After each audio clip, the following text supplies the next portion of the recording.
In the tundra where the chill gives birth, rises a beacon of unmeasured worth. Yakograd stands with its banner so bold, a land of a story that's yet to be told. Oh, Yakograd, we raise our cheers. Through icy winds your voice appears. The Yak, our guide, strong, steady future's new. Fields of frost silver, rivers that gleam. Every heartbeat swears to the dream. From peak to valley, our pride won't fade. In the Republic, the greatest is made. Oh, Yakugrad, we raise our cheers. Through icy winds, your voice appears. The Yak, our guide, strong, steady, and true. With Commissary J, the future's new. Every storm we weather, we stand refined. EJ, commanding both heart and mind. The Yak shall graze where the heavens bow. To Yakugrad we make this vow. Oh, Yakugrad, we raise our cheers. Through icy winds, your voice appears. The Yak, our guide, strong, steady, and true. With Commissary J, the future's new.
From SpaceX launch pads to NASA's crew, discoveries unfold, bringing new view.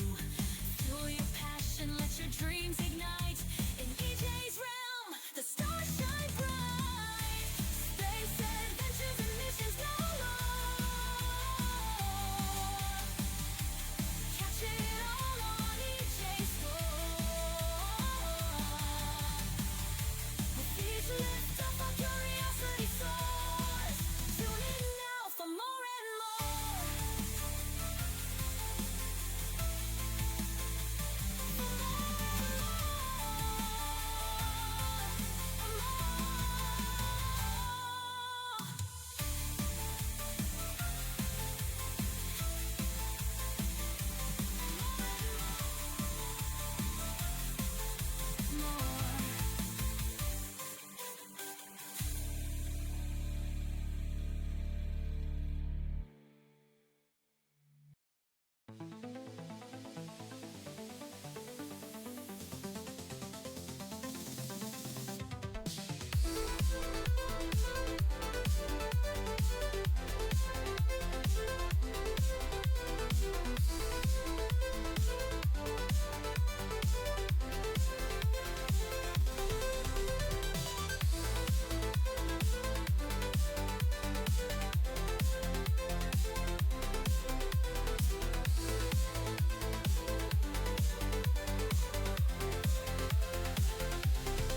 Out in the tundra where the chill gives birth rises a beacon of unmeasured worth.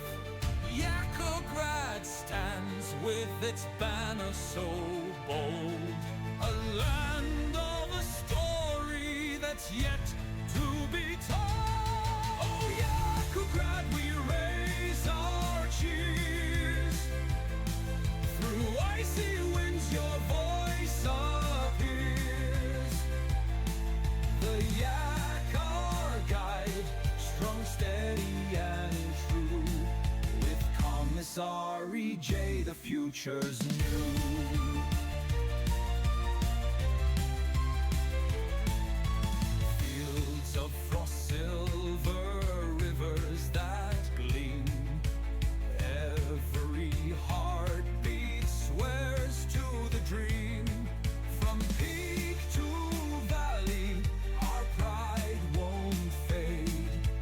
In the Republic, the greatest is made. Oh, Yakograd, we raise our cheers. Through icy winds, your voice appears. The Yak, our guide, strong, steady and true. With Commissary J, the future's new. Every storm we weather, we stand refined. EJ, commanding both heart and mind. The Yak shall graze where the heavens bow. To Yakograd we make this vow. Oh, Yakograd, we raise our cheers. Through icy winds your voice appears. The Yak, our guide, strong, steady and true. With Commissary J, the future's new.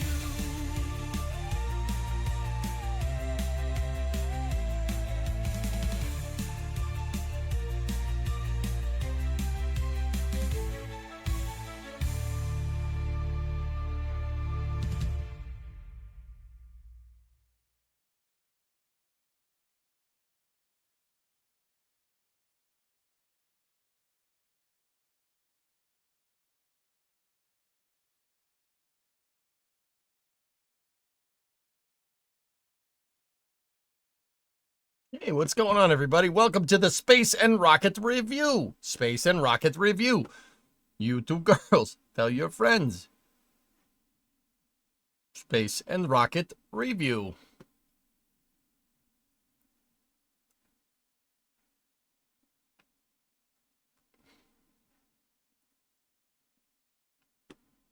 All right. I'm just getting another couple more links here.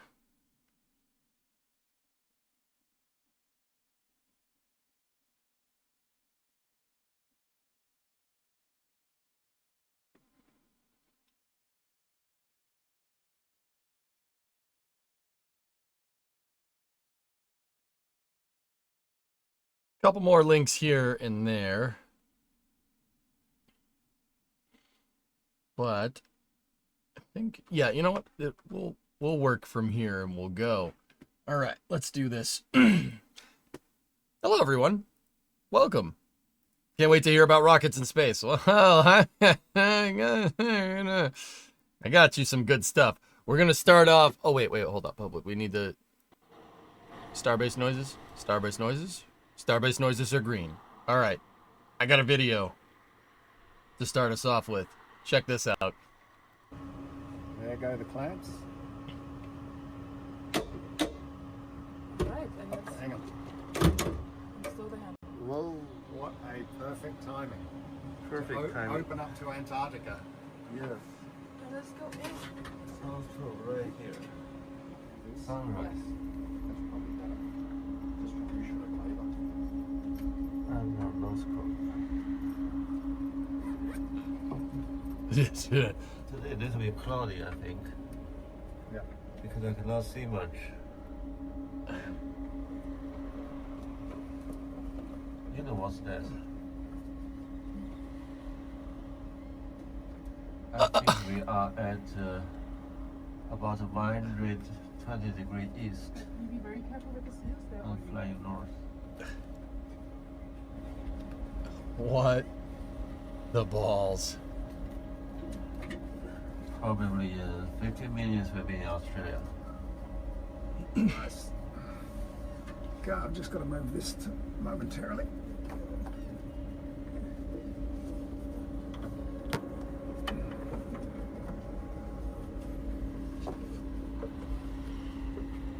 What the heck is this, man?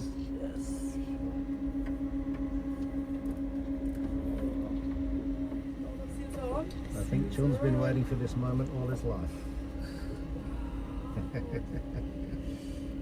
I'm very happy for you. Don't worry Chun. about it, Gossar. It's all good, man. This is weird. It doesn't have the clip. That's incredible. Look at it. So beautiful. That's pretty neat. Wow. That's pretty neat. Features there.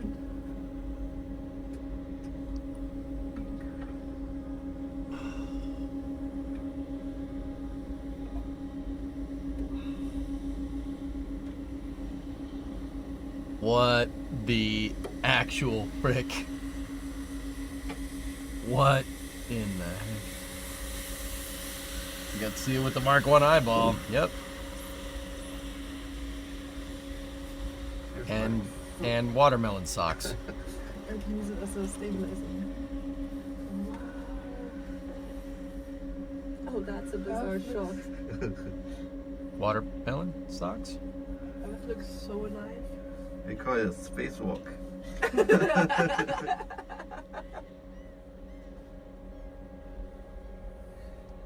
They brought their phones with them, There's the nose cone. Kelly. I'm pretty sure.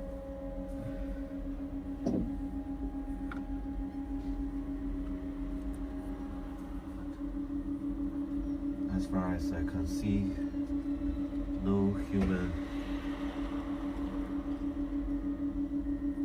activity can be seen. Right? That's crazy, dude. Just white.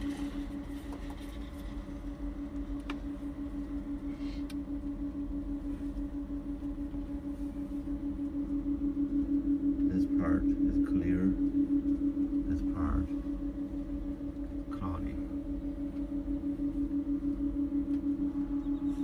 Bruh.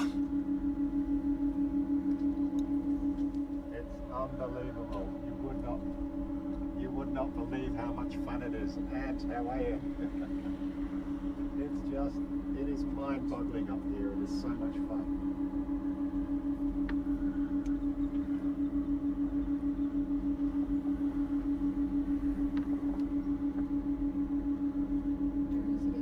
Howdy. Hey, Matt. Hey, Jay. I could look at this all day, dudes. It's crazy up here. It's so much fun. It is just mind-blowing. So much better than I ever even It's expected. 90, John. Yep. This is guys. So this is footage from 2. From 2 is a Dragon capsule that's on orbit right now. It's a commercial mission that SpaceX is operating, and it is the first mission ever with humans on board to a 90-degree inclined orbit, meaning they're flying over the poles. No one's ever seen this before from this angle, ever. Like, ever. It's the first time.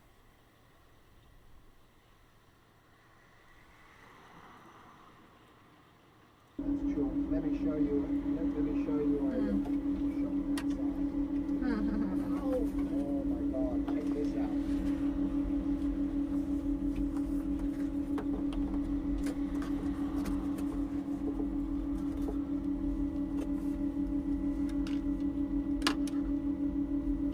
This is how. So with the shadows can be seen, I don't feel that's ice. 40 minutes or so. First ever. No one's ever done it before. Cloud. It is just clouds. You can see it. Yeah, Yeah, but you see below that thin layer of cloud, maybe the ice cap.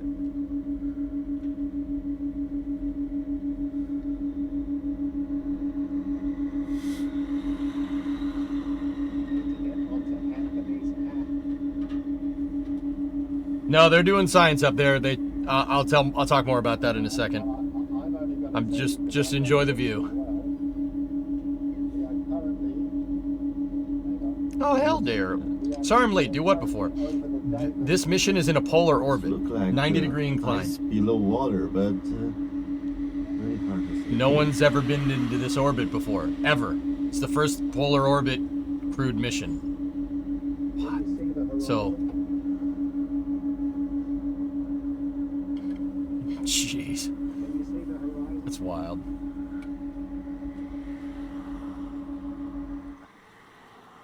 Is this live? No. There go the clamps. Right, and that's Hang on. still the handle. Whoa, what a perfect timing. Perfect timing. Open up to Antarctica. Yes. Now let's go in. Sounds cool right here. Imagine waking up to this. I could, that's something I could get down on. Yeah. And our nose coat. Today this will be cloudy, I think, Yeah. because I cannot see much. Yeah. I'm watching it again. I want to see it again. This is too cool. I think we are at about 120 degrees east You be very careful with the seals there. and flying north. Chen Wang is Maltese, technically, Woozy. Probably 15 minutes will be in Australia. Nice. God, I've just got to move this momentarily.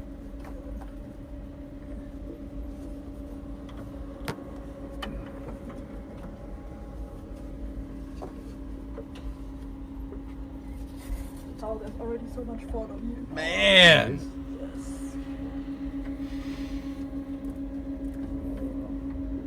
Oh, the seals are on. I think John's been waiting for this moment all his life.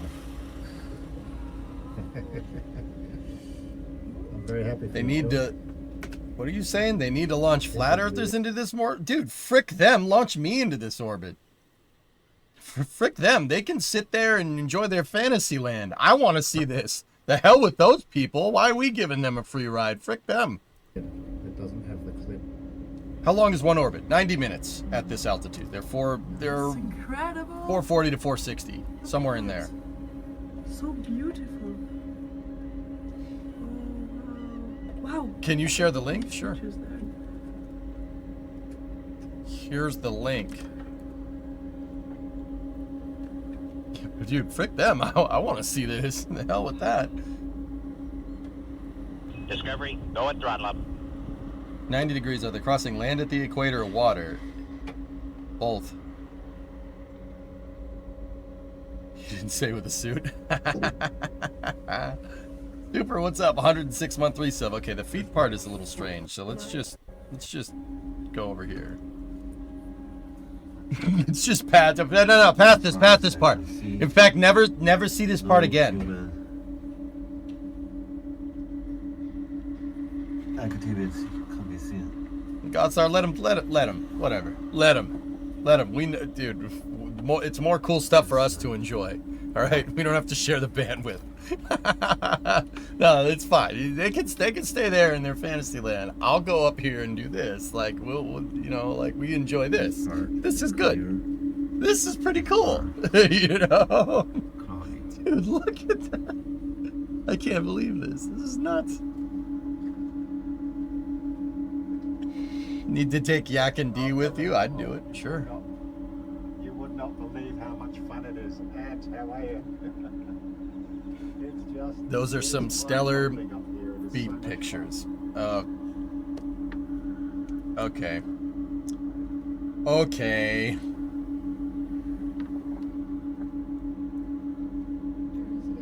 Howdy. Hey, Mark. Hey, Jay. Stream from space. I would love to. Crazy up here. It's so much fun. It is Why just hasn't anybody done a mind polar blowing. mission like this Better- before? so much No better need. than I ever Shuttle imagined. came close. So did Voshkod and Vostok. Marcel, 2213 sub. Oh yeah, the sub alert works. Yeah, just I didn't do anything. I didn't change anything. It just started to work again.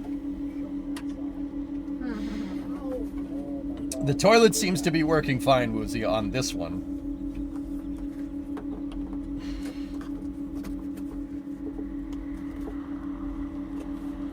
Pigeon, I don't know what. I don't know. All right. So with the shadows coming in, The dragon makes an interesting humming noise. I think that's the life support. Yes, yes, it is, dude. Mm-hmm. Yeah, that's noise. That's the life support systems. The life support systems are inside of the pressurized volume on Dragon. They're so like if Dragon is like this, you have your people, and then there's room for a little bit of cargo, and then at the very bottom of the capsule, Dragon's pressure vessel kind of tapers in, and the life support systems are right there. It's at the bottom. It's actually like right next to the heat shield, believe it or not. So it's like environmental control system, pressure vessel wall, heat shield. They're about this far apart from each other when you think about it. Pretty crazy, right? yeah, but Hey, Running Bear. That thin layer of cloud, maybe the Dragons are big, Ryzen. There's a lot of space inside of them, dude. I've seen one up close. It's pretty. It's bigger than you think.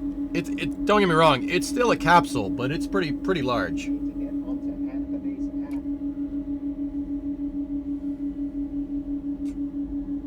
Well, I've only got to tell you because I've got to look as well. We are currently. Hang on. Yeah, exactly, Aqualex. You got to keep the air. You got to keep the air going. That's why the fans are going. like, Dude, I don't know about you no guys. water, Like, but, I'm one of those guys that needs background noise to fall asleep, or else my ears start ringing like crazy. I have to have a humming noise. I would fall asleep in 2 seconds on this thing. They'd be like, "Okay, time to sleep." I'd be like, you know, very hard to see. gotta have the fan going. Ideally, I need the fan blowing on me. Like you get that little bit of windage. See the horizon? Fall right asleep every time, dude. Can you see the horizon? I'd wake up if it was silent. Dude, I grew up in the city, Aqualex. I'll chalk that one up to growing up in the city. I grew up next to a highway. Like, next to a highway that had cars on it 24/7, 365. I gotta have background noise. Or if it's quiet, I'm just like, my ears start going bananas. Dragon atmospheric systems to sleep and relax to. There go the clamps. You take a fan with you when you travel? No. Right, and that's Hang on. still the hand. Whoa, what a perfect timing. Perfect. Yeah, Open up dude, the that fan background, after. I'd be good to go. Right here. Do they sleep in the seats? Pretty much sleep wherever you want, Woozy. You got tinnitus? No, my ears will start ringing if it's too quiet. Danny, you grew up near a train yard, cars connecting and whatnot. I'm good nowadays without noise. Maybe you'll not need it in the future.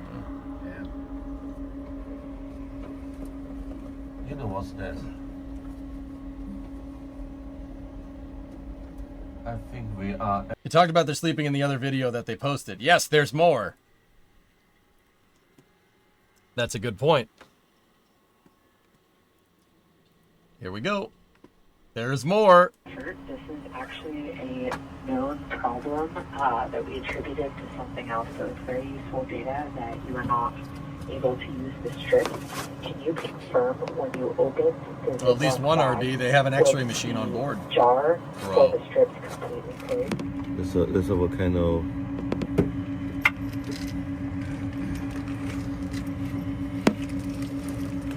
Would you just look at it?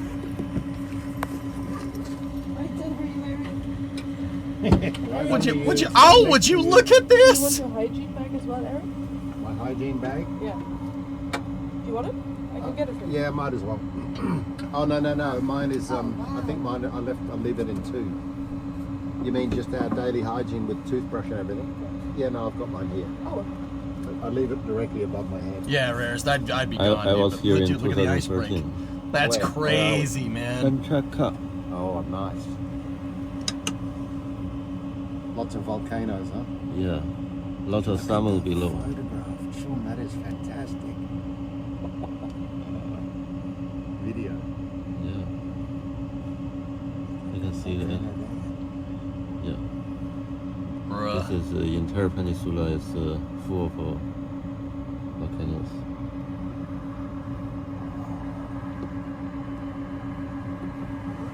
Much like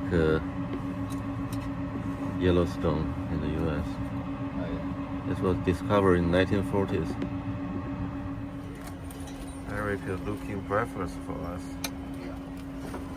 And this is our zero-G indicator, and his name is Tyler. Tyler, yes. Let's make And Tyler here's a shot of his butt. facing toward us. Oh, yes. Make sure Tyler does his sleep survey.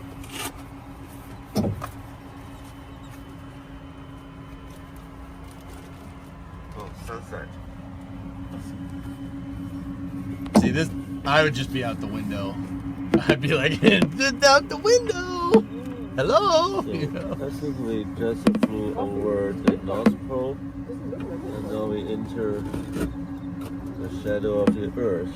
It didn't open cupola yesterday for smoother adoption of microgravity. But today, This is after cool, man. breakfast, we plan to open the cupola for the first time. Yeah. Other side.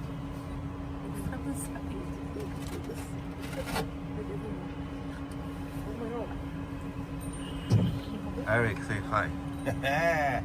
I can't explain how fun microgravity is. Isn't Yeah. it good? The best thing ever.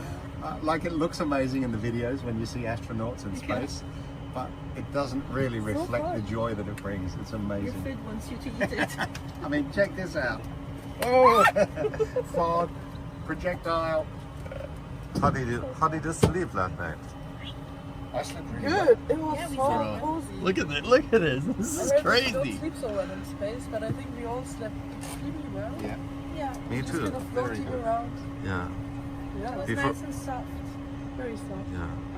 The first few hours a little bit weird, but Yeah. after sleeping, I feel everything's all good. I Quite feel like fresh. You're just gonna get used to like not really having control. If you let go of stuff, you'll just float wherever and Yeah. spin.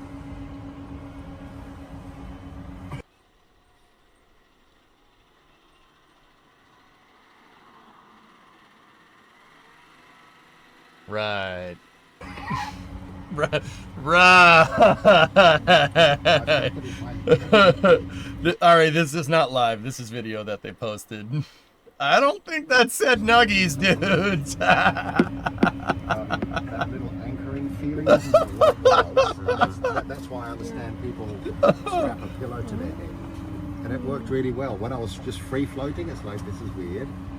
Because very rarely are you in bed and you feel like you're in that weightlessness.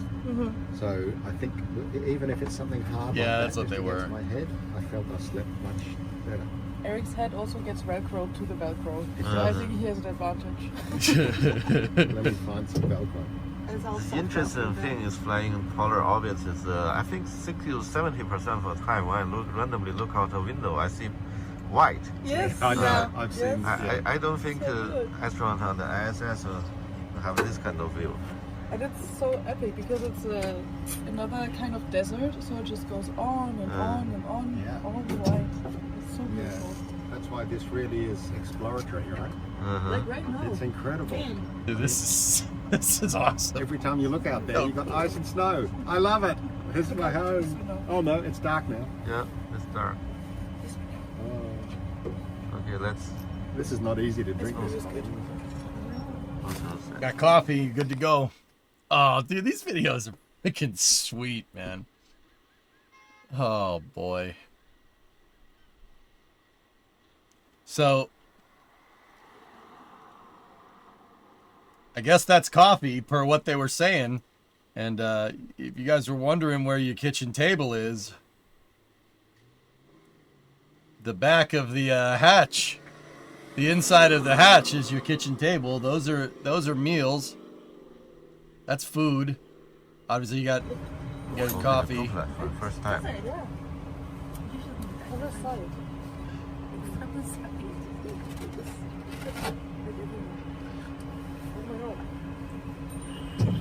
Eric, say hi. This is I can't explain how fun microgravity is. Really? Isn't Yeah. it good? The best thing. Like it looks amazing in the videos when you see astronauts in space, but it doesn't really reflect the fun. joy that it brings. It's amazing. Food wants you to eat it. I mean, check this out. Oh, Ford projectile. How did you sleep last night? I slept really Good. It was Yeah, we so slept well. cozy. I heard that you don't sleep so well in space, but I think we all slept extremely well. Yeah. dude. I can watch this all Me too. day, dude. I'm Floating around. Yeah, gonna switch Yeah, over to nice this side. and soft. Very soft. yeah. The first few hours are a little bit weird, but Yeah. after sleeping, I feel everything's all good. I Nice, feel like fresh. You're just gonna get used to like not really having control. If you let go of stuff, you'll just float wherever and Yeah. spin. There's water bottles right there. yeah, cough. I felt that if I had my head just touching something, that little anchoring feeling, doesn't matter what it was, and that's why I understand people strap a pillow to their head, and it worked really well. When I was just free floating, it's like, this is weird, because very rarely are you in bed and you feel like you're in that weightlessness. So I think even if it's something hard like that, just against my head, I felt I slept much better. Eric's head also gets velcro to the velcro, so I think he has an advantage. Let me find some Velcro. It's all The soft interesting open thing is flying in polar orbits is I think 60 to 70% of the time when I randomly look out a window, I see white. Yes. I know, Yeah. I've Yes. seen. I don't think So good. astronauts on the ISS will have this kind of view. And it's so epic because it's another kind of desert, so it just goes on and on and on Yeah. all the way. It's so Yeah, beautiful. that's why this really is exploratory, right? Like right now. It's incredible. Man. Wild, man. Every time you look out there, you got ice and snow. I love it. This is my home. Oh no, it's dark now. Yeah, it's dark. Oh, Okay, let's this is not easy to drink. This also say. Jeez. So these are shots from the From 2 mission that's going on. It's a private mission that's flying in a polar orbit around Earth. And I must say, these pictures are pretty good, man. Pretty good. Pretty cool video. So that mission's going to be up there for... It's anywhere between 3 to 5 days, depending on, you know, weather, recovery conditions, etc., etc. If you want to see Dragon's environmental control systems, it's on page 3. I mean...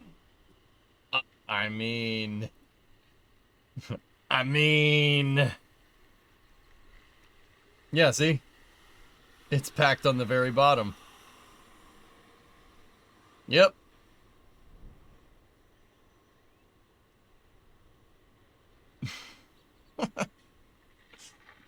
The toilet's up top, but the tanks for the toilet are down the bottom.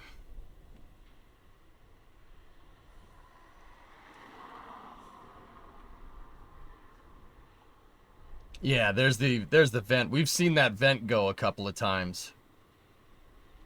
Cool. And then look, there's your HVAC. Look at it. Look, it's got like what an airplane has, you know, blow cold air on you.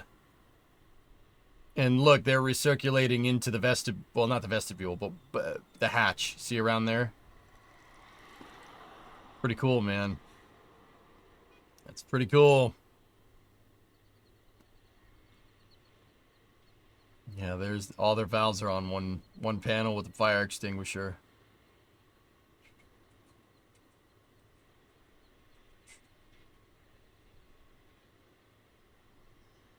Check page 10.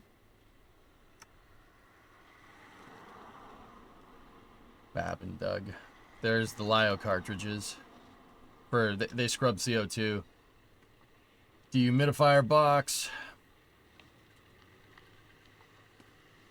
You don't want moisture building up. You don't want humidity inside of a spacecraft. That's bad for it. It makes things rust amongst other things, and then mold gets everywhere. Seriously, it happened on Mir. Not good.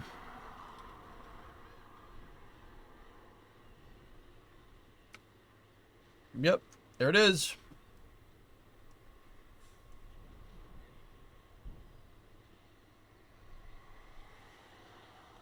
That's why the humming got louder when the camera got close to it. Yeah, there you go. And the ISS evidently stinks like a wet gym. Yeah, humidity on a spacecraft is no good. It needs to stay dry. Yeah, because you'll get mold accumulating everywhere. Like if you're not careful. That did happen on Mir. Yeah, it did not smell good in there. And that's part of the reason why they got rid of it, you know?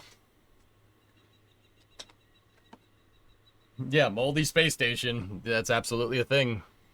That's why they also use it to dehumidify the suits. Like you don't want, you know, like wet gym socks. You don't want wet spacesuit, like, because you're sweating inside of it and stuff. You don't want you don't want to smell terrible. I mean, amongst other things. Could cause a short too. Yeah, there's also that. Yeah, you probably don't want that either. This is good, Baron. Thank you for linking this. Super cool. COPP microgravity computational fluid dynamics temperature. Interesting. Huh.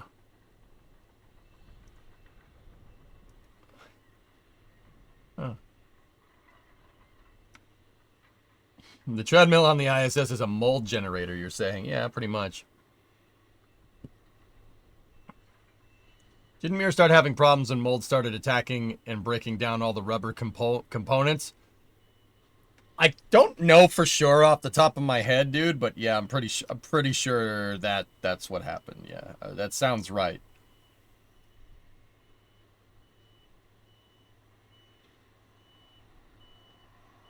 Pretty cool.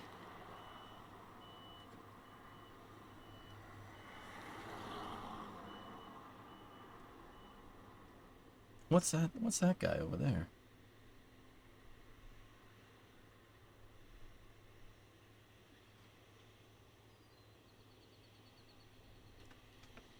Interesting question. What do they do for, like, the salt from the sweat? I don't know. Let's go look. Where's that dehumidifier again?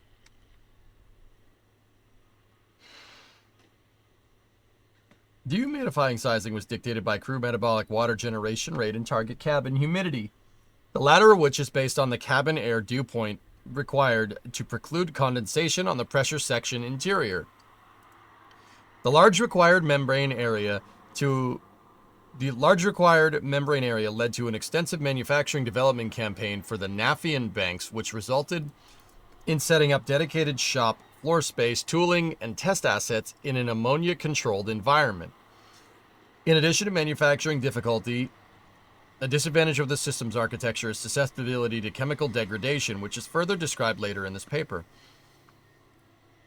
Overall, although this system design is well suited for the mission scope of Crew Dragon, its architecture is not directly applicable to long-duration ECLS, since it would be impractical to recover the rejected water. However, lessons learned from the design and production processes will nevertheless be useful for the development of future systems that use physically and chemically sensitive membranes. I think we should go up here to part 2. Humidity in Dragon is controlled by a dehumidifier system while on orbit. The dehumidifier uses the vacuum of space to draw humidity across water permeable but air impermeable Nafian membranes. Control valves for selective enabling of 4 Nafian banks to autonomously control the rate of water vapor removal. 2 vacuum lines allow for removed water to be vented to space. Huh.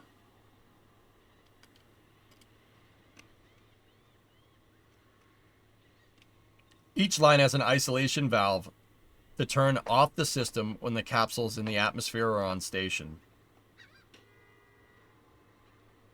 Compared to a condensing heat exchanger, the Nafion dehumidifier is passive and does not require water phase separation and storage to successfully operate. Instead, the water remains in the vapor phase on both the cabin side and the vacuum side of the membrane and is rejected to space. This saves power or cooling that otherwise would be needed to condense water during flight. Additionally, the mass of the water leaves the vehicle and does not need to be stored or dumped using another system. Validation of the system's driving physics during ground testing is relatively simple as the system operates identically in microgravity and 1G. Modulation of water removal rate is facilitated by the fact that water flux through Nafion increases with higher humidity, such that the system finds stable equilibrium humidity with a given number of control valves open and a certain humidity generation rate. Who the hell designed that? That's unreal. That's so smart, dude. What the heck? What the heck? The dehumidifier is a passive system. That's freaking cool, dude. Wow. That's impressive. I didn't know that. I didn't know that at all. So, I'm sorry, that didn't really answer your question about salt on your skin, but also, that's really cool. Very smart. On that note, you should know that the Crew Dragon that From 2 is using is a heavily upgraded environmental control system to support full capsule repressurization in case of emergency. It was upgraded for the EVA and still has the capability. Word? Yeah, they vent the water overboard. So that's the trade-off. It's a passive system, but they're metering it with vacuum and humidity, right? But you're not storing water, so the capsule you can run out of water. The ISS would recycle it. This thing just dumps it overboard. Look at that. I wonder if Starliner has one of these kinds of papers. I'm curious how this differs from other spacecraft. Yeah, I don't know. I'm pretty sure the shuttle stored water. Shuttle definitely had water tanks on it. Definitely. They were on the third deck underneath the mid deck. I know that for a fact. I haven't seen them, but I've seen the hatch that goes to them, if that helps.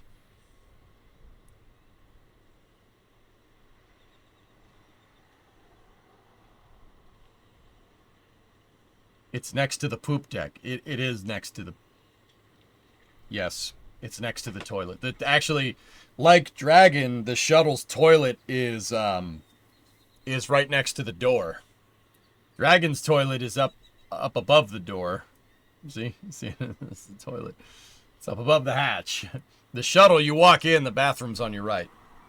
The rest will be published when Starliner is certified by NASA, but this is the humidity control system.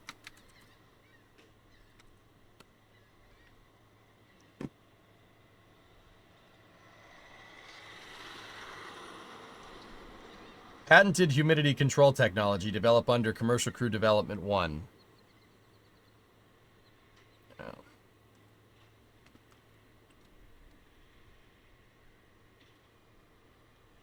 Interesting.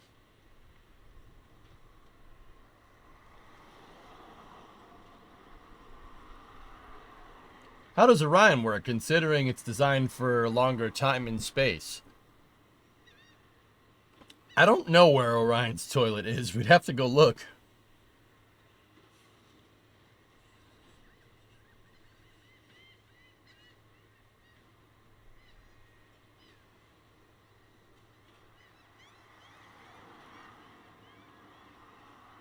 Yeah, it doesn't say much.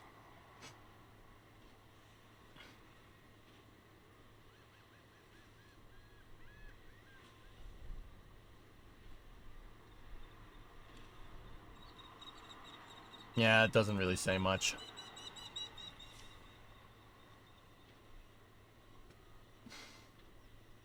Cool. Anyway, those are the shots from 2. That's really cool. Speaking of private missions, there's another one. Another one's teed up. Another Private Dragon mission. NASA Space Operations posted this. Launch update. The Axiom 4 mission, the fourth private astronaut mission to the ISS, is targeted to launch net May 2025 from NASA Kennedy in Florida. Learn more about private astronaut missions. Who do we got on board? That's Peggy. Peggy's on board. Yeah. Have they paid for their other missions yet? Yeah, I'm wondering about that. So May for the next mission. So I had to look this up. Peggy Woodson is the commander. And then Shubhanshu Shukla, Indian.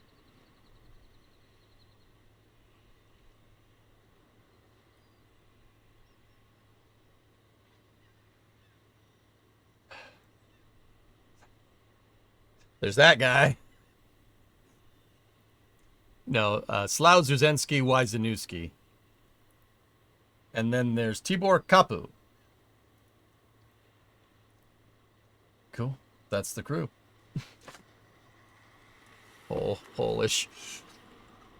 E for effort. You know what, man? I'll take it. I'll take it. I'll take the E for effort. It was close. Dobry vaj. So that's the crew there. So we got a Hungarian, a Pole, an Indian, and an American walk into a bar. I mean spacecraft. I mean space station. Do we know how much these private missions costs? No, I've tried to look into it before. The only thing I could find is that Axiom hasn't paid for them yet. But I don't know if that's still true.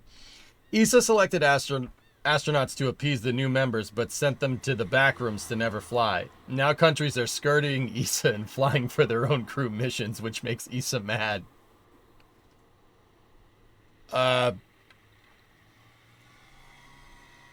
Talk, get hit. I don't know. You reap what you sow. My name is Jeff. My name's Jeff. You know, crazy, man. Another private mission on the books, dude. The stats for Dragon at this point, guys, are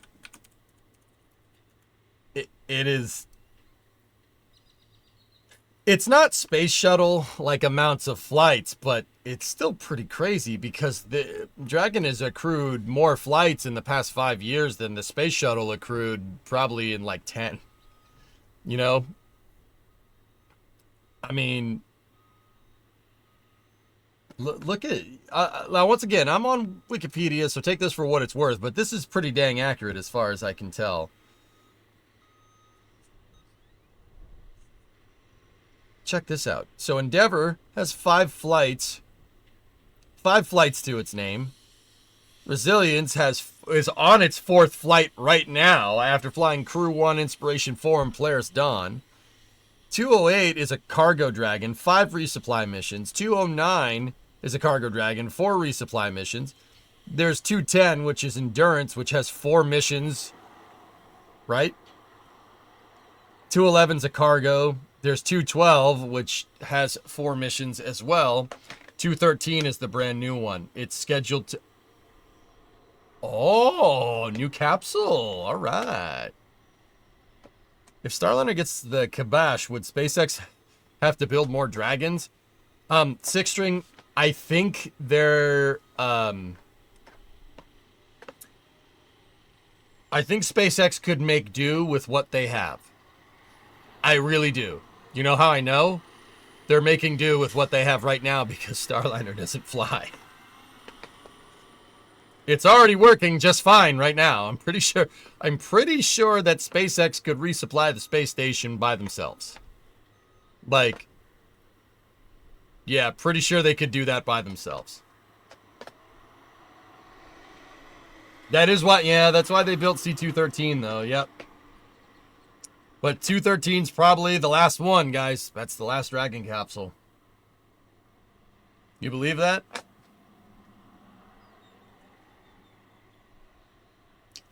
SpaceX and Cygnus. Yeah, I'm pretty sure those two could just do it by themselves. Yeah.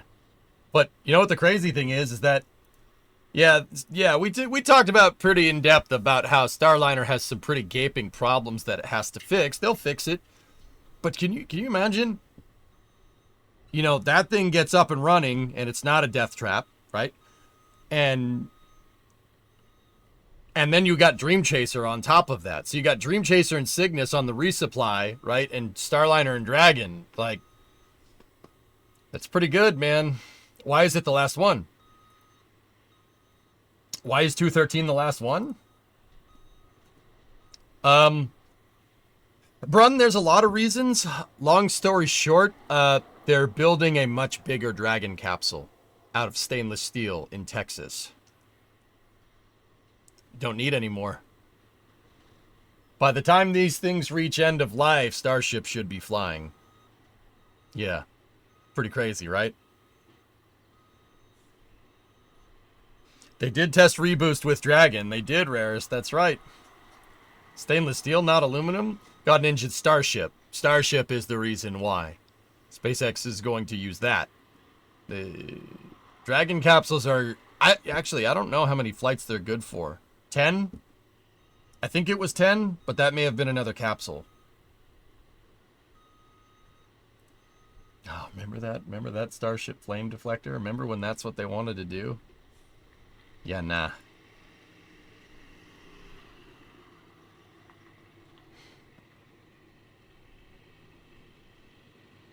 You sure about that?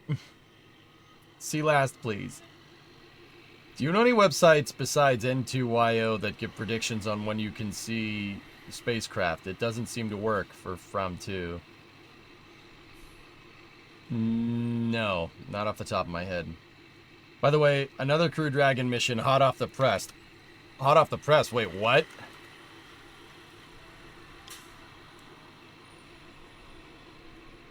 This is coming from Vast. Chris Hadfield stopped by Vast HQ in Long Beach to get a first-hand look at our latest hardware developments and share insights on his time on the ISS.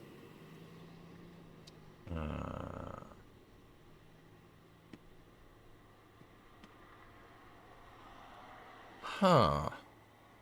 Alright. Vast. It's pretty vast.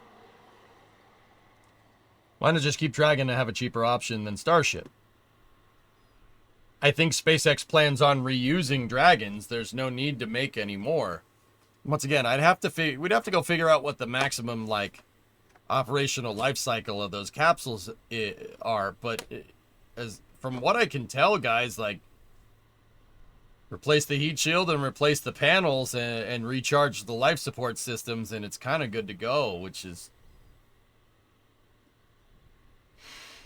I mean, I'm sure it's a little bit more complicated than that, but that's the gist of it. I don't really see, like, anything else being... Like, maybe the batteries being, like, a thing that you have to mess with. Said contract. What do you got? I'm pretty sure they designed these things to be reused a lot, so... Vast announces a deal with SpaceX to launch 2 human spaceflight missions to the International Space... What the heck? When was this? December?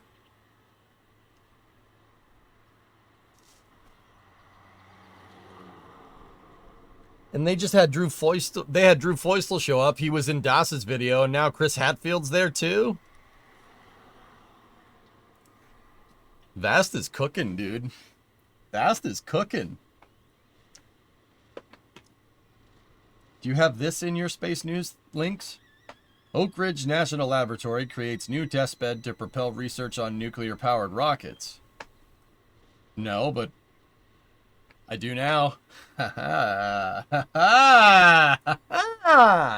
I do now. Boom! 15 flights. It's complicated as ISS missions last so long. Thanks, one man. Well, 15 flights, if we put... So, let's see. Since DM2, right, in May of 2020, we're pretty much 5 years on. right? And every capsule seems to have at least 4 or 5 missions. So if we extrapolate 5 missions for a dragon every 5 years, right? And the dragons, as we know them right now, one man, are good for 15 missions. That puts the current crop of dragons that we have, that'll put them into operational, like they'll stay operable till 2035. I think we're good. Let me put it to you like this. If Starship is not operational and human rated by 2035, SpaceX has done something very wrong. So I think we're good. I think that's, I mean, if you think about it like that, that's why I wanted to know how many, you know, how many missions can each one of these suckers fly, you know? Vast is putting the band back together. Yep.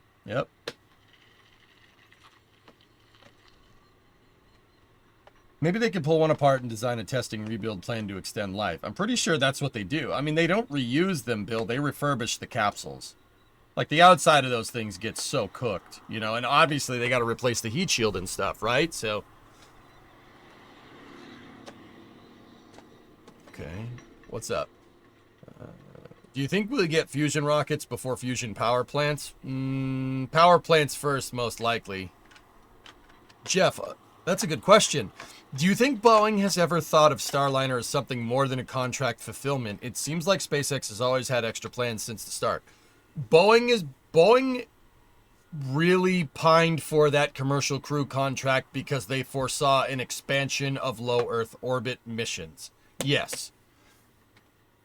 Boeing has said many times that they want to capitalize on the commercial low Earth orbit markets. Yeah. Yes, they are. There's wanting to do that, and then there's, you know, there's wanting to do that, and then there's actually doing that. You know, I want to start my own launch provider, but Thank you for your... You know, talk is cheap, homie. Then there's actually doing things, you know. Also, Dragon is now certified for 240 days on orbit.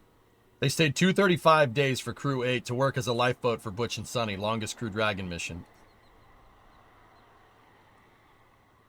Dude, what a monster.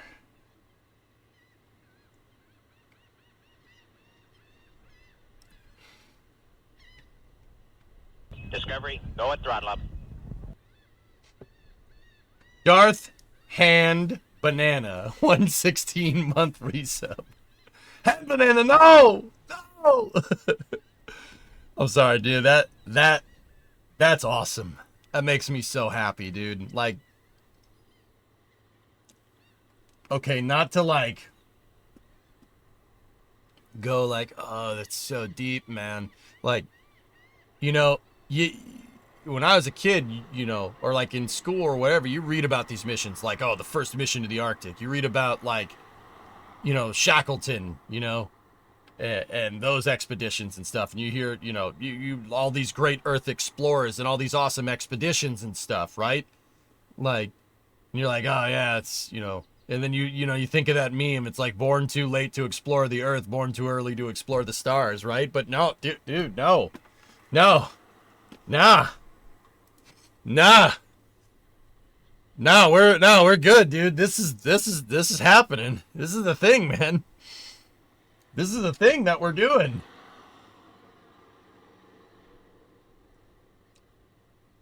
No, rockets are actually easier. On Earth, you have to keep the plasma going in a circle, and that causes problems. Our first thoughts on what fusion reactors were going to be was actual linear, but there is a problem of what happens when plasma hits the ends. On a rocket, you just put the nozzle there. Oh, yeah. Just put the nozzle there. Yeah, no, yeah, that's... Okay, so... Yeah, that might be a good point. So if that's what's going on, Aqualex, then why the hell aren't we doing it?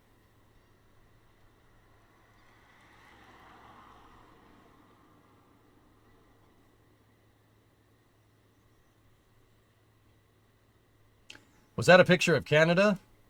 No. I think that's the South Pole. Or the North Pole. I mean, North Pole, Canada. You know. It's all snowy. Why didn't NASA do a human polar mission with the shuttle? They were going to. One man, Challenger, prevented that from happening. It was seen as too dangerous. Yep. Looks like Canada to you. I mean, there is a lot of Canadian water in this picture. See all this white stuff? Damn Canadian water.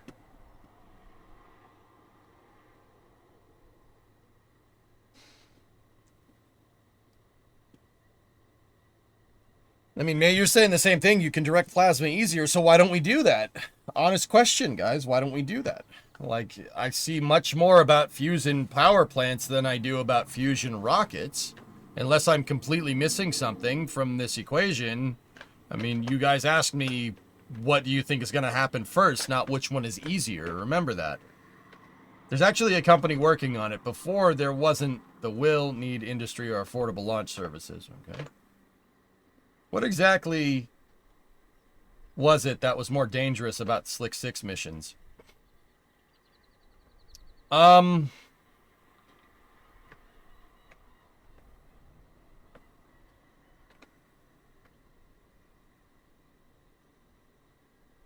It's the fact that the shuttle was basically going to do a once around mission, dude.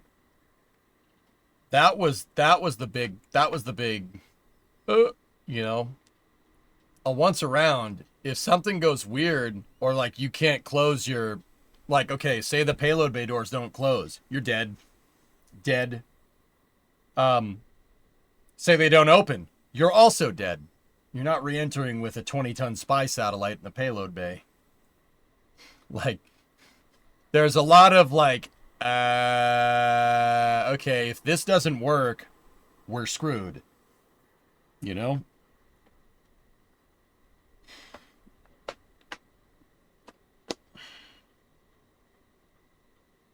That was my thought. If they saw it as a truly viable income source, you think Starliner would be a bit further along at this point. Yeah, that's what happens when you have your aerospace company being run by business people and not aerospace engineers. It's weird, huh?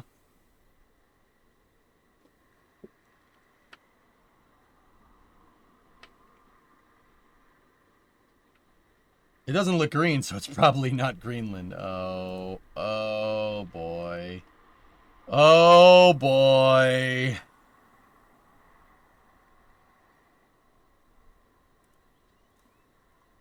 Oh, so speaking of SpaceX and dragons, I'm going to change the subject here a little bit. Victoria, what are you saying? I think I remember from the Starliner CFT that it can only stay in orbit for like 90 days because of the batteries. How will they deal with that when the ISS rotations typically last longer? That was probably a baseline, if I had to guess, Victoria. It's probably just a baseline. The DM2 Dragon couldn't stay on orbit for that long either. They were worried about like solar cell degradation, if I'm remembering right. It was probably just a baseline. Starliner, I mean, they've been pining for 6-month stays since 2014. There's no way they missed that. However, you know,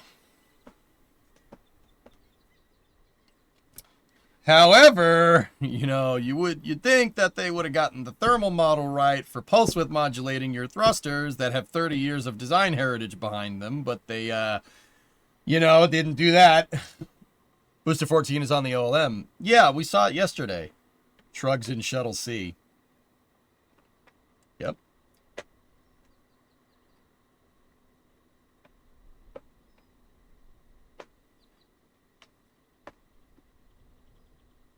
Oh, we're way past that, Jerry. All right. Anyway, speaking of good stuff here, take a look. So, on Thursday, so tomorrow at 6:54, so actually about 24 hours from now, we have Starlink Group 11-13 launching. All right. Starlink 11-13. Who's hype? You guys hype?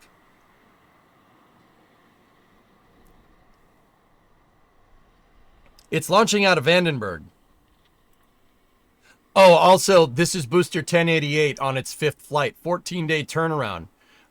Meaning that this booster has flown 3 times in a month, or will have flown 3 times in a month if it goes tomorrow.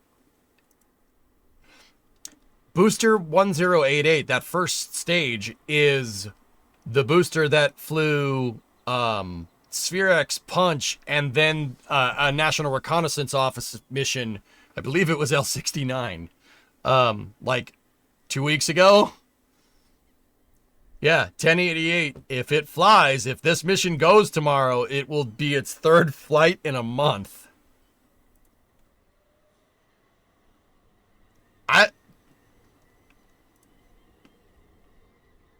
That's pretty cool. She's dialed. Yeah, that stage is dialed in, man. That's crazy. I wonder what upgrades they've done to these newer Falcon 9 boosters that allowed them to do that, you know?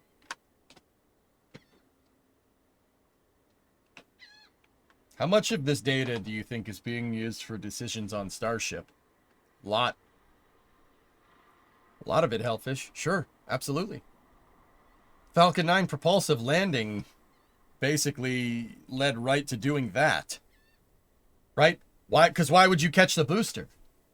You wouldn't catch the booster unless you were, you know, because catching the booster is quicker. Well, why is catching the booster quicker? Because landing the booster with landing legs takes time because you got to fold the stupid things up and then you got to take the booster sideways and then you got to ship it back to the launch site. No, just do away with all that and just send it right back to the pad. Boom. There you go. Right? Absolutely. Falcon 9 is driving Starship decisions and rationale. Absolutely it is. SpaceX wouldn't have been able to do this without Falcon 9. No freaking way.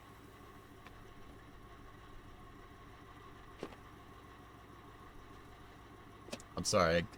I'm just looking at it. Would you just look at it? Would you just look at it? Oh, look at that. Oh, there it goes. Oh, yeah. Would you just look at it? Would you just look at it? RTLS. How about RTLP? Yeah, there you go. Right?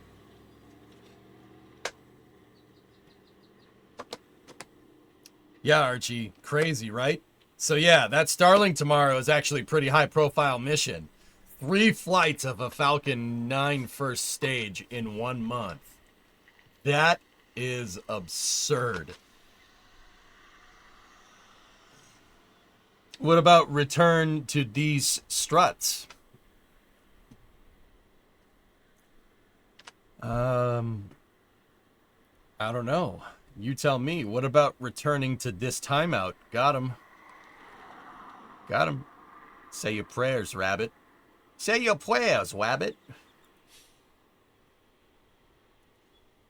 Oh! Oh, man.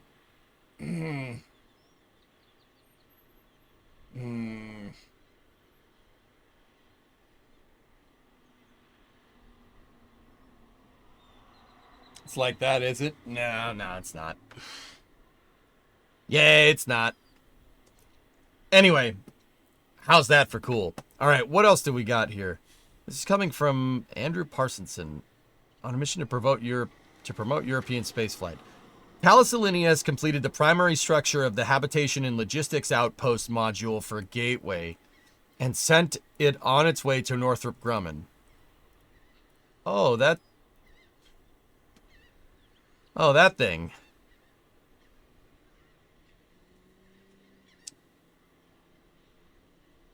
That's nice.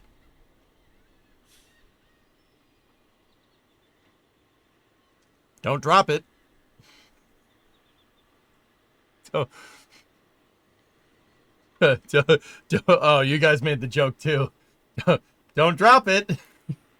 I mean, you could drop that. It's fine. It's okay. But does it actually work? Oh.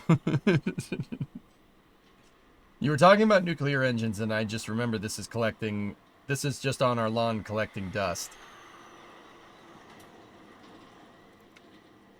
Oh, what the? Why are you showing me this?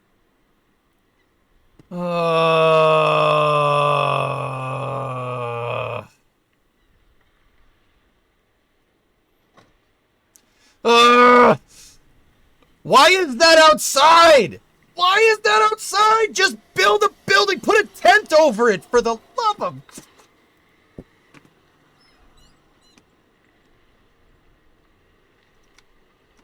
Ah!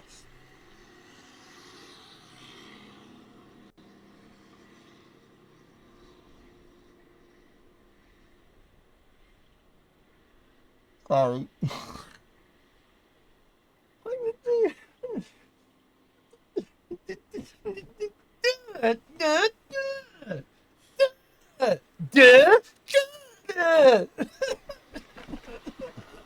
No. All right. So that's a nuclear thermal engine right there, a working one that we decided we didn't want to use. Yeah. Not a lot of people know that NASA developed nuclear engines with the Department of Energy in the 60s and had an operational prototype. The operational prototype led to a flight engine, and that worked. And then we decided we didn't want to do that anymore because it was too expensive. Expensive. Also, there's an aerospike over there. That's an XRS 2200 aerospike, Hydrolox linear aerospike. That's supposed to be used on Venture Star. That also works. We decided we didn't want to do that. And then a Saturn V first stage engine. Also, 3 engines. It's too expensive.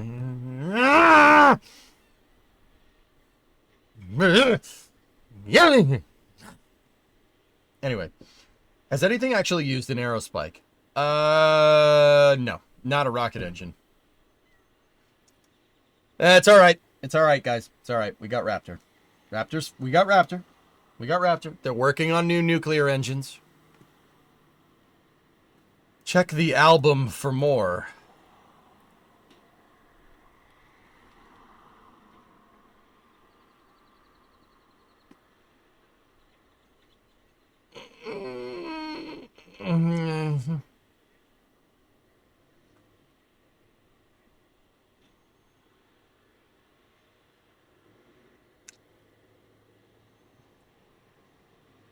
Dude, the sign is not even in good condition. What?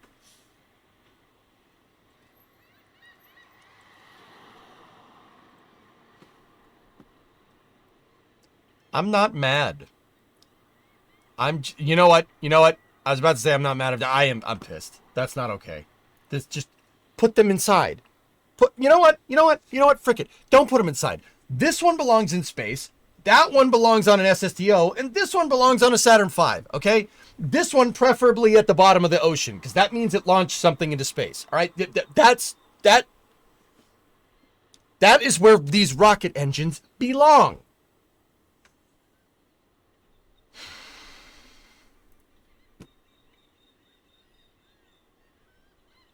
Anyway, why'd you link that? Why'd you do that? That was not cool. Anyway, guys, I'm about to show you something that, you guys tell me what you think about this picture. I'm going to show you something.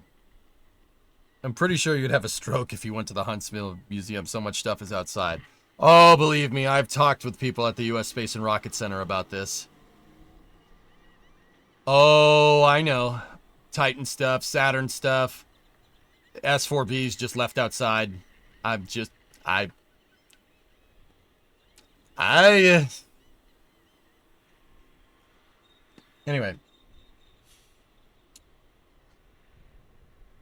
It's like Dad said, I'm not mad, I'm just disappointed. Yep. Anyway. VFT there? We'll see. What's sad is that Hoppy is probably going to look like Nerva after a decade or so. Nah, it's stainless. It'll be fine. So, what do you guys think about this picture?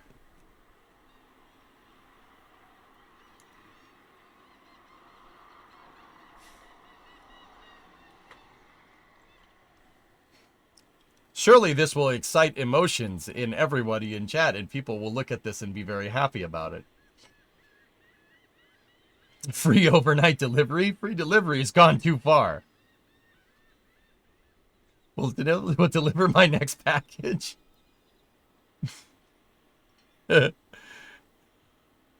So, this is footage from inside of the clean room for Project Kuiper. I should probably go ahead and follow them at this point.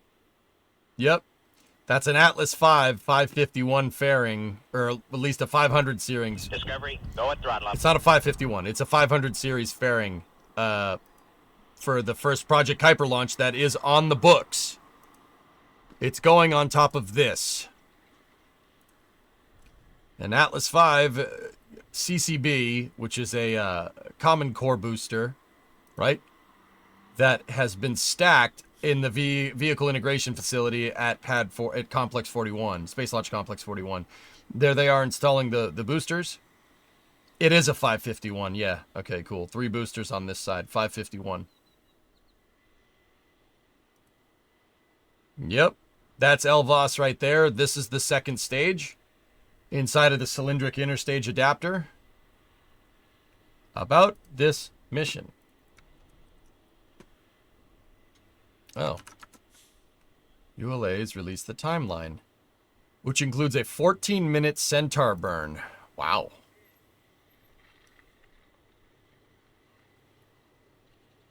Wow. That is a long burn. I mean, but Centaur can do it. Not a big deal. Real question. How can anybody realistically compete with Starlink?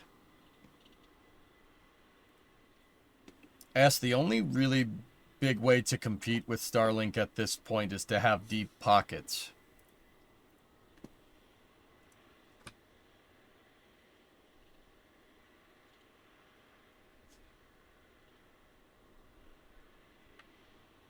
Also note the inclination in the picture.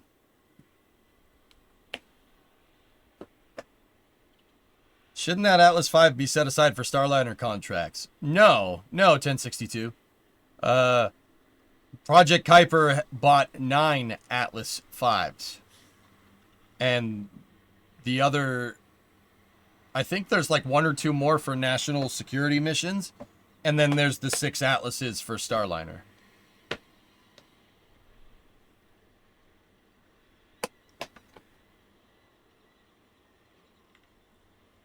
Ah, Phil, look at that.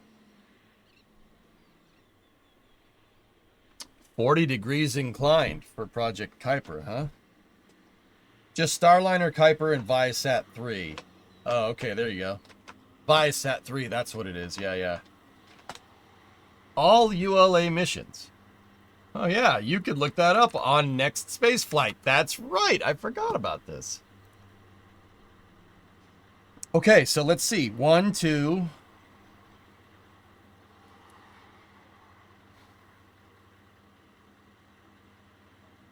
3, 4, 5, 6, 7, 8, 9, 10. And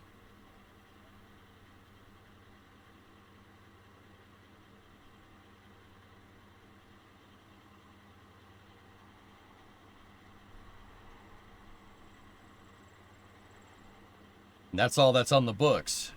Or we could go next. Yeah, there we go. 11, 12, 13, 14, 15. They got 15 Atlases left.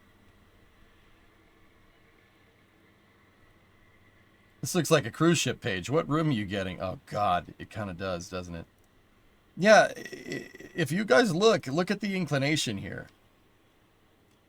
The inclination of the orbit is about 42 degrees. Interestingly enough.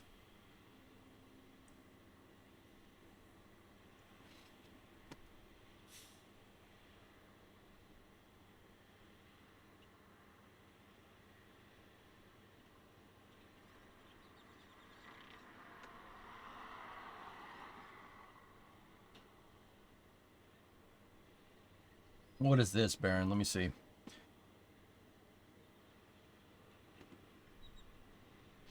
Here's what to expect from Project Kuiper's first full-scale satellite launch. United Launch Alliance will send 27 Kuiper satellites into low Earth orbit as we begin a full-scale deployment of our satellite network.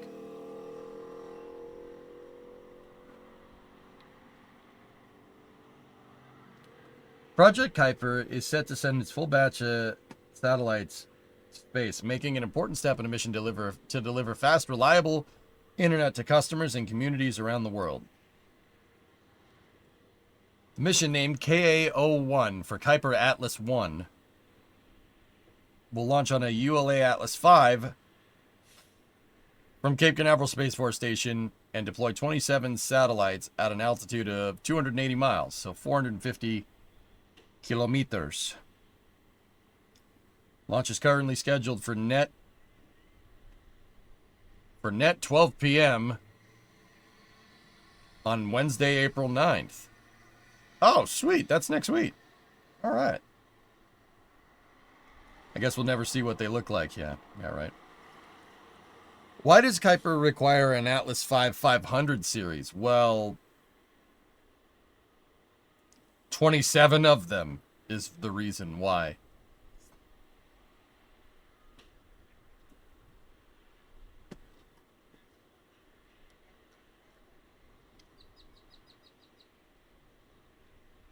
Gee, I wonder where they got the idea for that.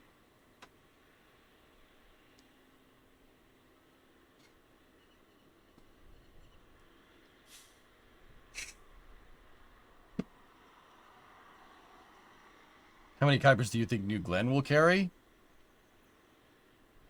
New Glenn could carry double that.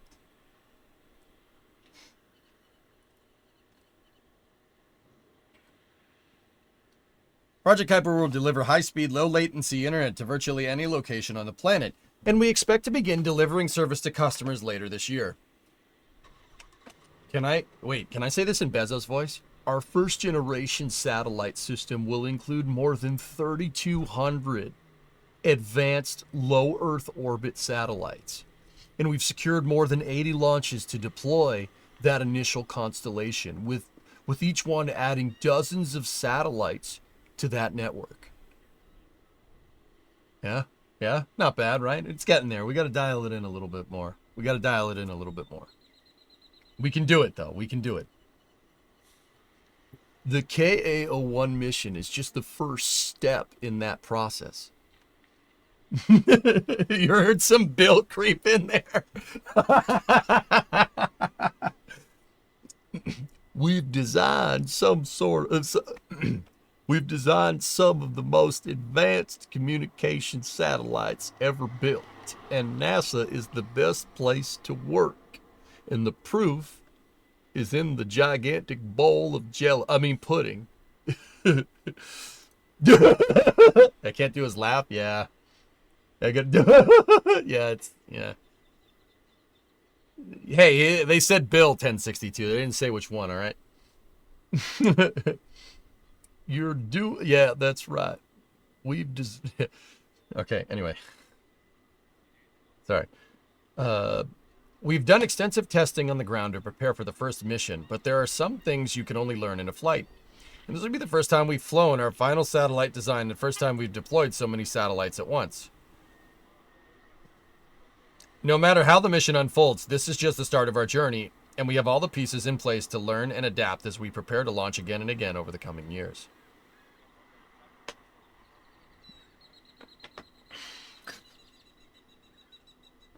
I did not have it. Relic, wrong bill. I mean, Project Kuiper's satellite payload will be the heaviest payload Atlas has ever flown. To accommodate it, ULA will fly Atlas V in its most powerful configuration. The rocket will include 5 solid rocket boosters in addition to its main booster, and a payload fairing which contains the satellites. That is 77 feet high and 16 feet wide. Nice. You know, I love that that Amazon uses America units and then has those other measurements in parentheses. It's 23 meters high, 5 meter wide fairing. That's an Atlas 500 fairing, guys. Those other units, those non-lunar units, yeah, that's right. Bill Cosby, over the next few years, Kuiper and the ULA teams will conduct several more Atlas V launches and 38 launches on ULA's larger Vulcan Centaur rocket. That was, I mean, like I said, you didn't say which Bill. An additional 30 plus launches are planned across the next launch providers there in Space Blue Origin and the space people with the X at the name. This is a pudding pop. Sorry. I'm genuinely sorry. So, yeah, they have 30 launches planned across the other launch providers, Arianespace, Blue Origin, and SpaceX. Yeah, believe it or not, Amazon is launching 3 Project Kuiper missions on Falcon 9. 38 on Vulcan Centaur, 9 on Atlas V. I believe 12 on Ariane 6 and 18 on New Glenn. Crazy, right? Now do Bill Burr. Launch is only the first step in the months-long KAO-1 mission, ULA will manage and launch a deployment sequence from their Advanced Spaceflight Operations Center, whatever that is. Now do Bill Murray. Bill Murray sounds normal. I can't talk. I can't do normal people's voices, man.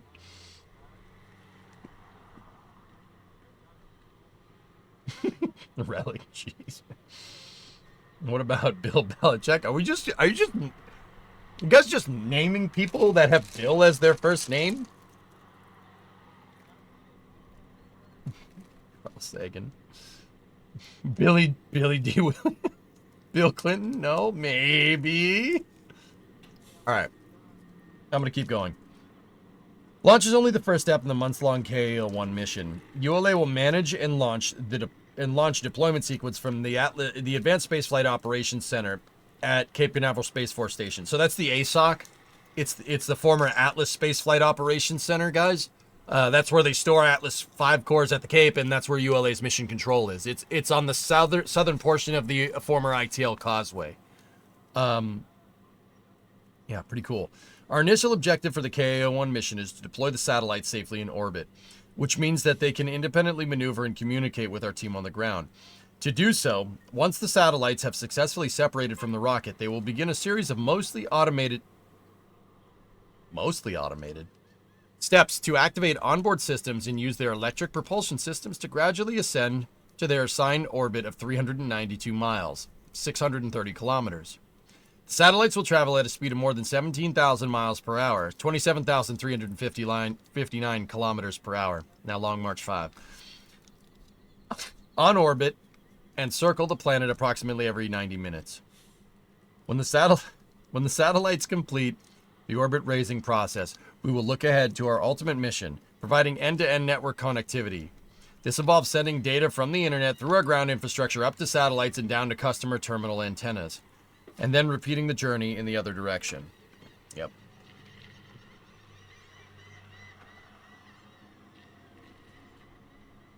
Breaking the bill streak. Could you read and Doc Brown? Well, I can, but I'm not going to. Following KAO-1, we will continue to increase our production, processing, and deployment rates as we prepare to begin delivering service to customers. We already have begun shipping and processing satellites for our next mission, KAO-2, which will also use an Atlas V rocket and launch from Cape Canaveral Space Force Station. Interesting. 27 is what an Atlas V can put up there. 27 satellites to a 630 circular orbit is no joke. That's a lot.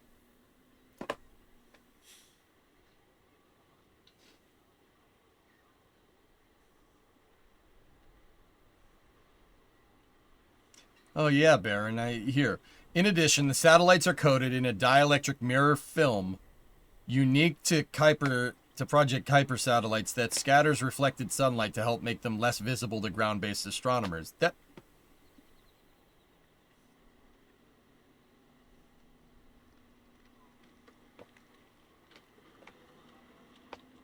Huh. Yeah.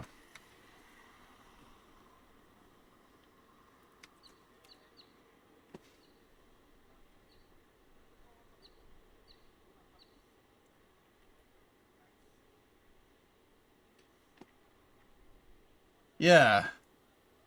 Unique, so they must have tweaked a couple of things so they could say that.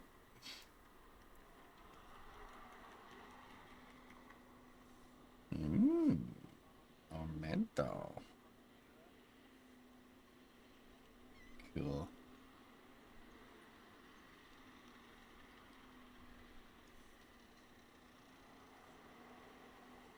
Cool. Apparently, they have an FCC deadline of 1,618 satellites by July 30th, 2026. Do you think they can make it? No wonder they bought Falcon 9 missions, Phil.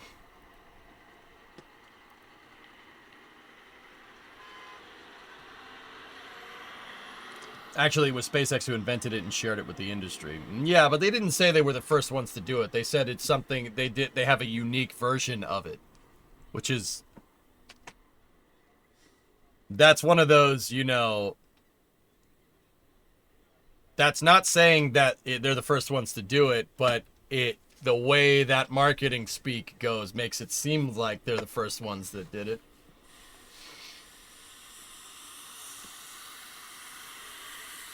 They can ask for an extension if they show progress.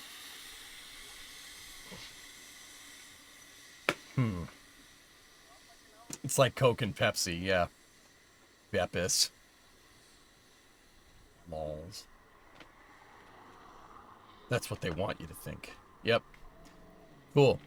So yeah, that's there you go. Missions next week. Project Kuiper. Check page 14. All right. More PDIFs. This is from modal testing video and motion magnification.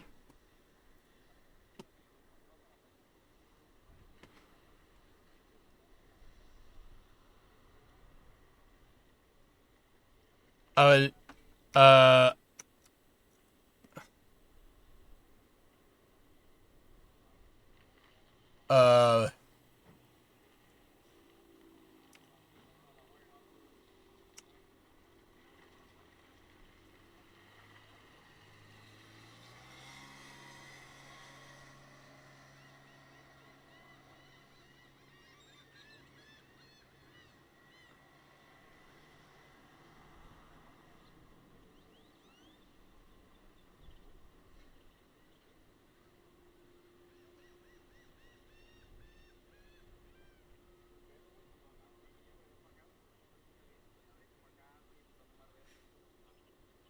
I would.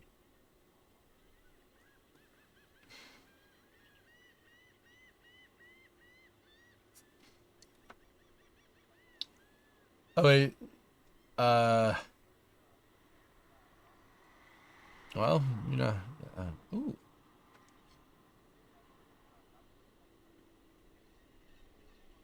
Spectrograms show the initial rollout of the VAB, stopping for the crew access arm retract and then ramping up in speed.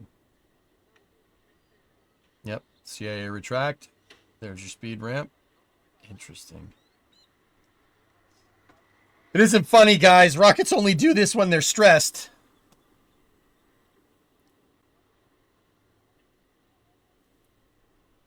Right. Yeah, amplified by 100 times. Yeah, Raiden. They did it to... I mean, hey, you know, you amplify it by 100 times, it doesn't break, you're good to go. But I'm pretty sure that if you tried to do that with the rocket, it wouldn't be very happy.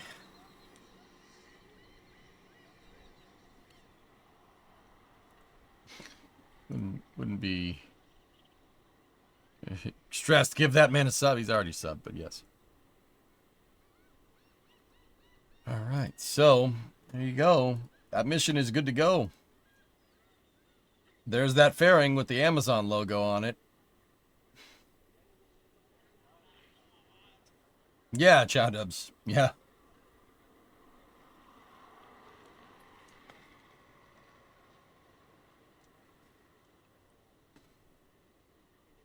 Isn't that what happened with the Scandinavian launch? I don't know, maybe. Spiral launch system. Off the rails. I'm kind of new here, at least in EJ's world, but he seems just as sane as I am. I'm good. I'm fine. We're all fine here now. How are you? They order the fairings from Amazon? Nah, Amazon put their logo on them. Yeah, look at this. Targeting April 9th. There's the graphic. Okay. All right. Yeah.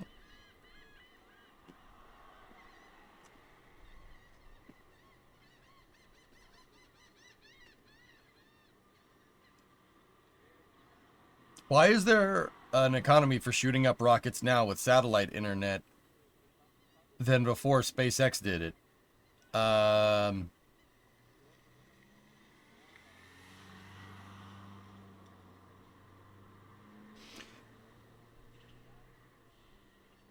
Gear rockets, basically because people looked at what SpaceX was doing and saw that you could make a lot of money off of it. SpaceX just did the hard part and did it first. Launch costs going down, cost to ensure flights going down has a lot to do with it too. Yeah, Wisp, there you go. The FCC allowing it, that's kind of important. So the FCC won't let me be without me and meat. The technology too, yeah. Starlink satellites use an optical. They have an optical transmission system. The Starlink satellites, from satellite to satellite, they beam light. The FCC will let them be. But they try to shut it down on MTV, but it feels so empty without meat. Now this looks like a lunch to me, so everybody just let me eat because I need a little pork and beef because it feels so empty without meat.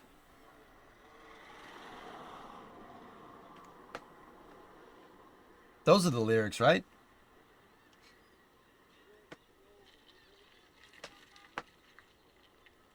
Nailed it. Oh, all right. Okay, I'm gonna head out. All right, I'm gonna head out now. Nah. All right.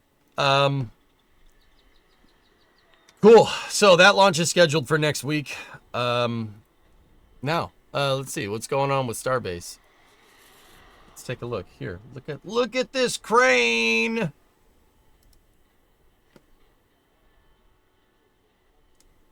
Don't think about this too hard, RB. You might be able to come up with a better zinger if you do.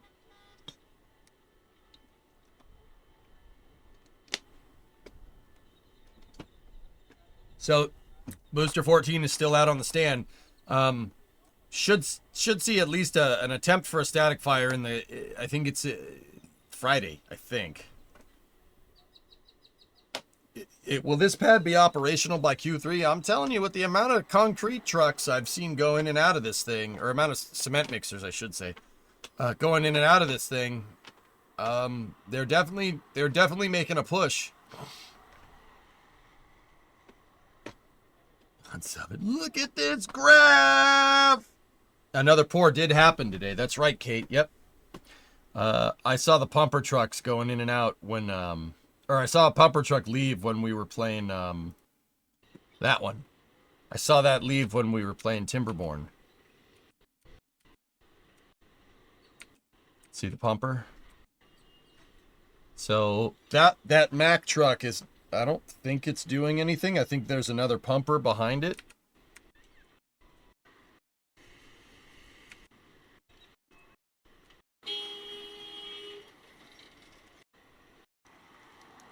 That dude just, oh, dude, did the dude in the dump truck just drive up behind his buddy and lay in on the horn to scare the crap out of him? Is that what happened?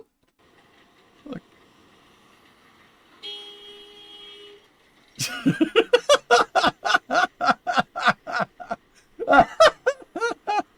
That's awesome.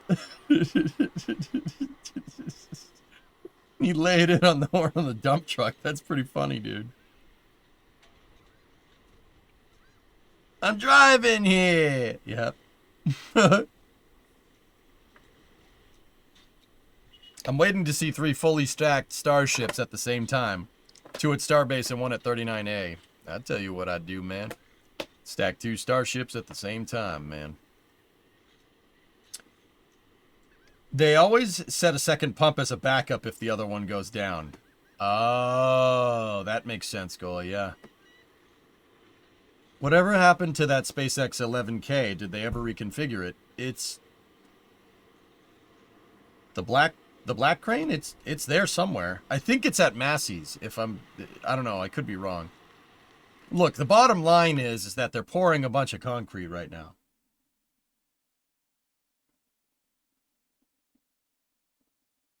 First static fire window is tomorrow, 7A to 7P. Oh, boy.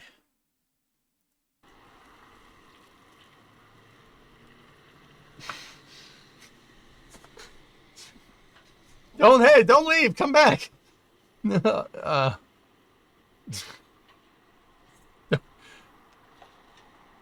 fair. That's fair. You should go to jail for that pun? What? It's not a pun. Dude, seeing the construction site go makes me want to play freaking workers, dude. Oh, look at this Ferd! Oh, yeah. SpaceX Ferd.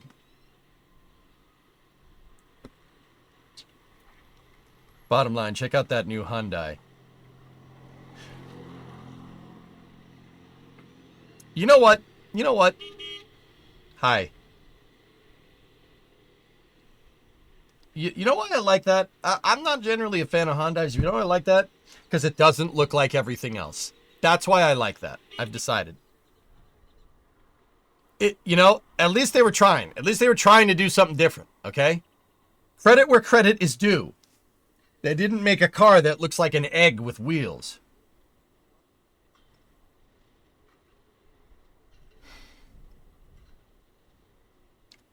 You believe the big SpaceX crane is undergoing its routine inspections. Any OP notice to say if it's a static fire or not? I've heard nothing, Archie. I'll get back to you on that one, though. You know? Ford Flex. It does look like a Ford Flex. But, you know, hey, whatever. And whatever. You know, credit where credit is due. It doesn't look like every other freaking car going down the road. That's cool. I dig it. It looks like a bloated XB. You know what? At least it's not an egg with wheels, okay? The local cement factory's not millionaires yet. I'm sure they're happy, Derek, but I will tell you this, dude. The pour for the trench and all this stuff is a small job down in Texas.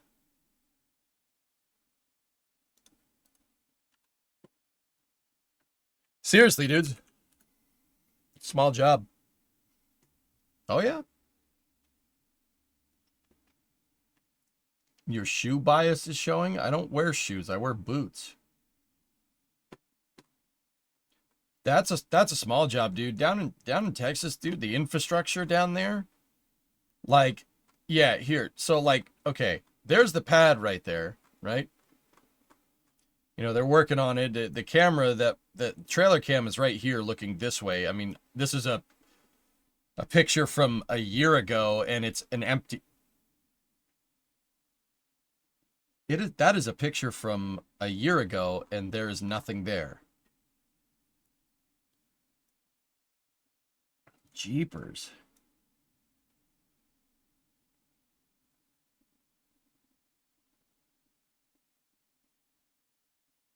Huh.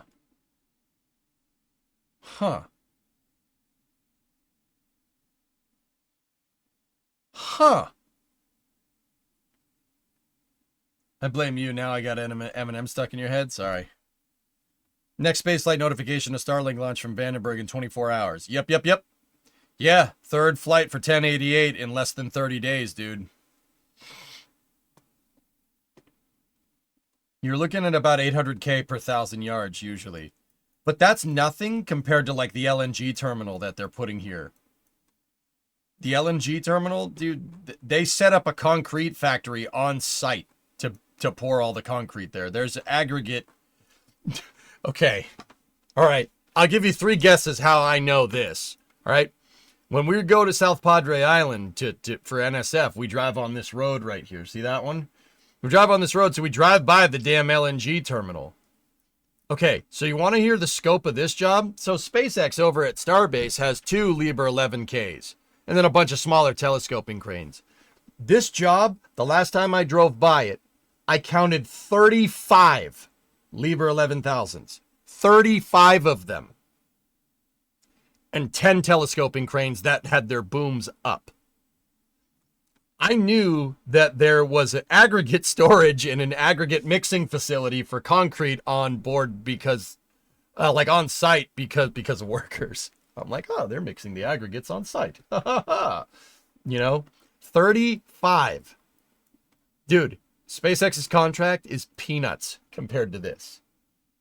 It's unbelievable. 35 cranes, dude. There's only a couple set up. Oh, that wasn't even including tower cranes. They have some type of holding tanks that they're putting over here. The last time I drove by, there were some type of holding tanks that they had 3 or 4 tower cranes around. Yeah. See, there's yeah, look. Oh yeah, look, right. Boom, boom, boom. 1, 2, 3, 4, 5, 6. Dude, look, they're everywhere. There's just cranes. Just freaking cranes everywhere. Oh yeah, look. That, see? Aggregate processing. Oh, that's weird.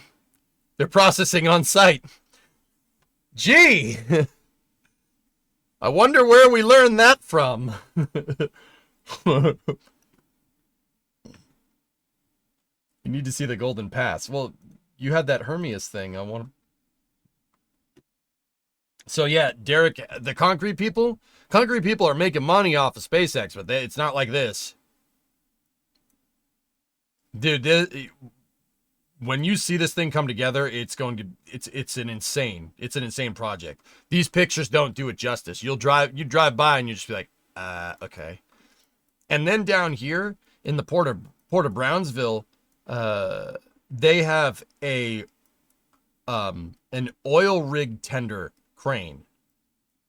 There is a crane here that is specifically for tending to oil rigs. I don't know where it is in this picture, but the crane, it's the biggest crane I've ever seen, personally. It's the biggest one I've ever seen. I've never seen a bigger crane than that thing. I think this is it, but the picture is all screwed up. Yeah, it's an oil crane, or it's a crane that's designed to lift oil rigs, like, out of the water. It's not in the... Oh, wait. No, pieces of it might be there. Dude, the rig tender crane is unreal. And then the Kennedy is moored right there, which... If anybody knows, I'm just putting the word out. If anybody knows anybody that's willing to, you know, donate the tower from the aircraft carrier, it would make a really nice Starbase viewing spot. Just saying. If anybody knows anybody that do that, you know, that would be cool. This thing? Yeah.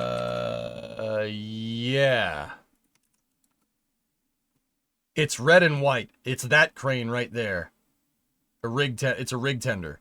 This thing. I mean, it looks tiny compared to the pump jack rig right here, but yeah, that guy. That crane is massive. Like massive.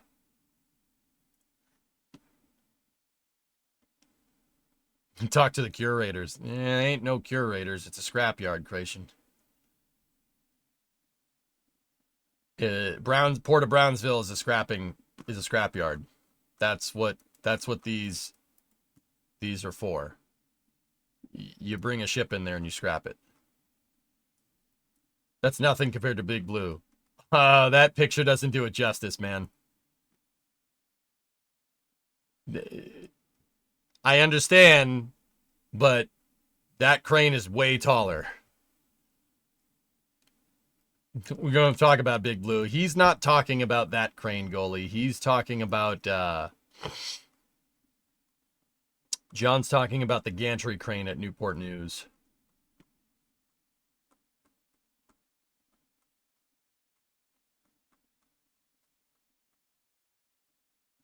That thing. Which is also a gigantic crane. But it ain't the rig tender. It's a different type of crane. Like, if you want to try to discern scale here, note, like, the 2-story building that's sitting on top of the crane for the drawworks. Yeah. Yeah. Just putting it out there. That should be some pretty good idea of scale here. That's the new crane. The old one crashed a couple years ago.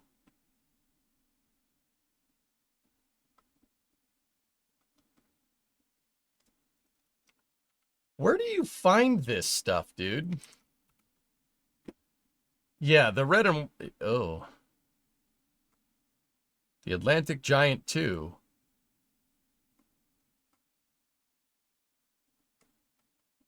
Oh! Yep. Nope. Yeah, that's not supposed to do that. Didn't think we did scrapping in the USA. It's so environmentally toxic. Yeah. What company is pouring the concrete there, Simpleton? It's a bunch of different contractors. Believe me, when I watch the dump trucks go, or the cement trucks go in and out, dude, SpaceX is using like 6 or 7 different contractors. I'm telling you, man, Starbase is an insane operation, but it's nothing. And that's, guys, this is, the LNG terminal is just the beginning. Some of the infrastructure in, like, if you go looking around on Google Earth, like Corpus, you look between Corpus Christi and San Antonio, the oil fields, it is unreal how crazy some of the infrastructure is out there. Like, over here in Corpus, they have a shipyard where they build oil rigs. Look at those bad boys. You think those cranes are big? Look at the Liebherr 11,000 that's sitting next to it.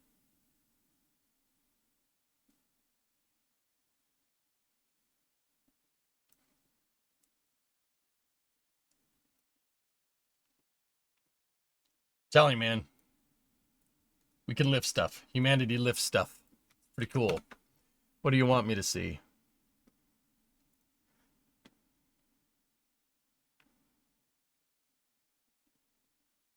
Oh.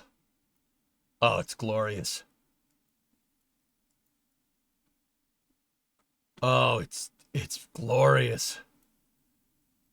That's what the Brownsville one looks like, Baron. Yeah, it looks like this.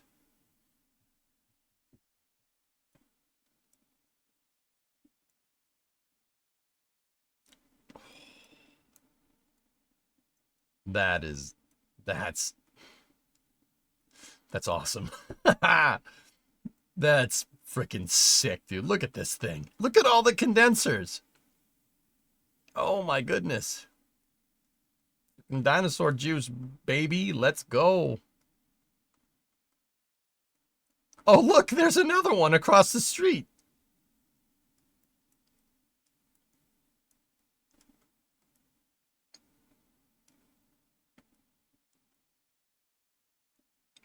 That's freaking sick, dude. Look at this. Oh my goodness. Oh, that one's offloading or loading. Wow, where is this again? Texas, man.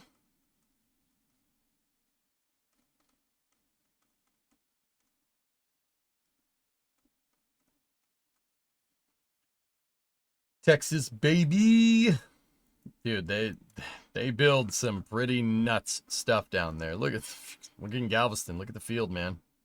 Well, actually, I'm pretty sure this is a refinery. This isn't the field. Well, by pretty sure, I mean I misspoke, and I'm absolutely sure. That's awesome.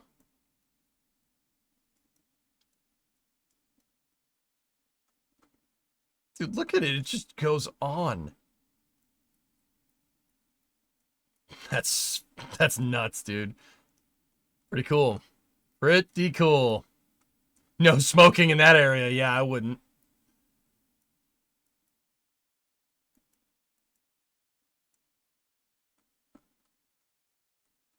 Texas City right there. Yep, yep. Wait, where are we? Are we too far south? Yeah, we're too far south. We got to go over here. We're way too far south. I was like, that's not Starbase. So yeah, This thing, tiny little project. Tiny little guy. Oh, Granger.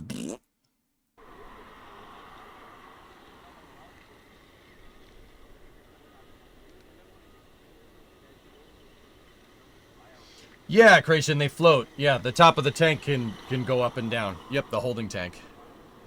You need to up your workers and resources builds. Yeah.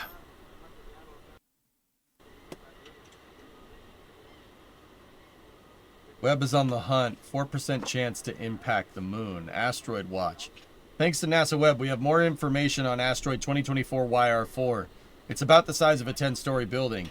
Based on data from Webb and ground-based telescopes, the asteroid has nearly a 4% chance of impacting the moon in 2032. Oh.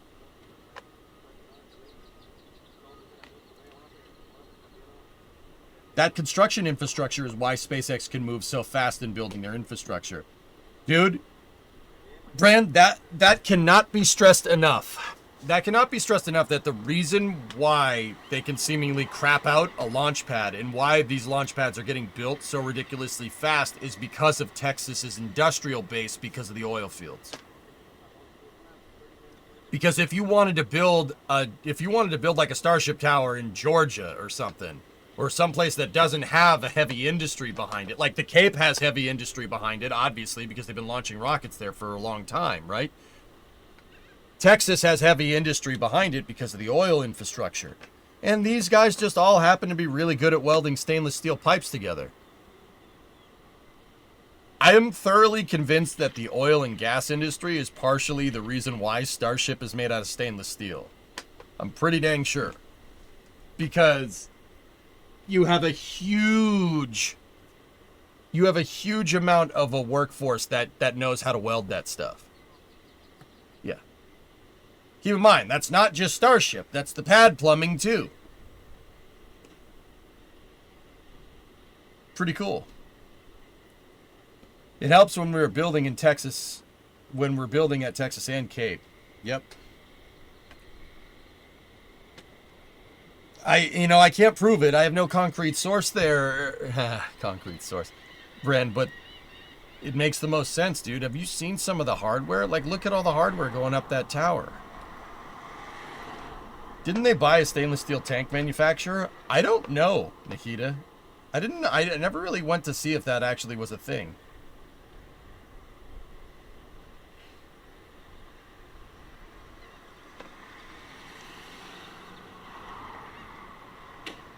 I've been hanging around with Sawyer too much? Yeah, I know.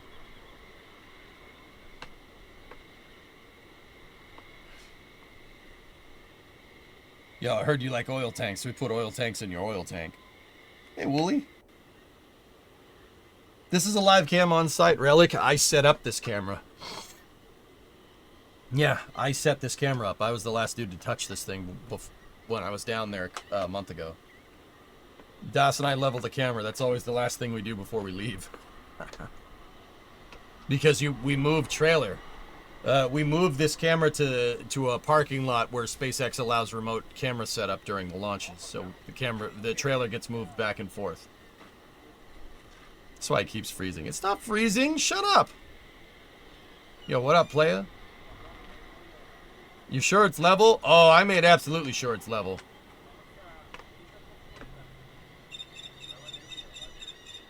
Dude's just chilling. How do you power this camera? Solar powered. It's solar powered guitars. Yeah. Doesn't look level. Doesn't look level. SpaceX will get a direct line from the LNG plant you saw on the port.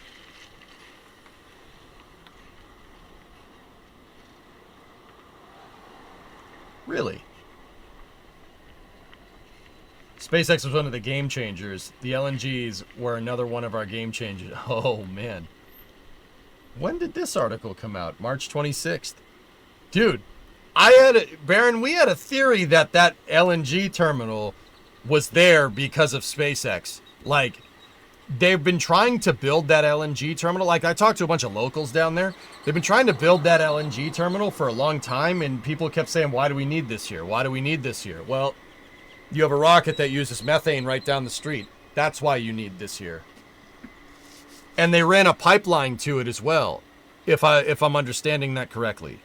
They ran a pipeline from the oil fields to Port of Brownsville, to that filling port, and then they're going to run a pipe to SpaceX as well, which is really freaking cool, dude.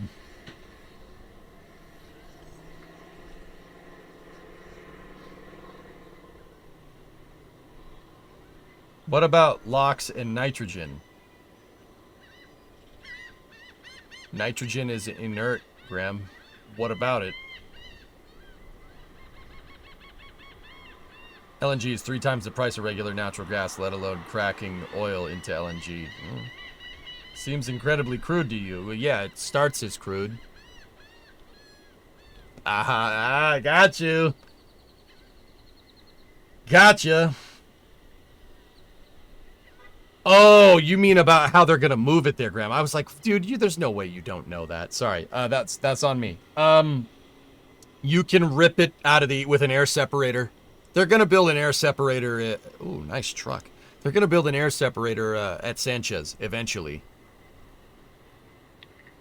Mounted strong men to lay pipes for Elon. Oh, very nice. Actually, was that a new Super Duty? That's a nice truck, boy. I like that. I like that truck. Looks good. Homie's got some all-terrains on it. Hell yeah. The equipment is already on site, if I recall correctly. I don't know if that's what the thing that they were trying to build before and then they stopped Aqualex, or if they have it staged or what. I don't know. That 2500 HD that was there a few minutes ago was nicer? No, it wasn't.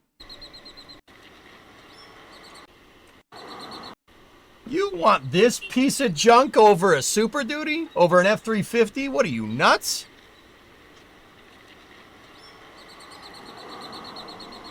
Look, it's got a bent tailgate. Homie bent his tailgate.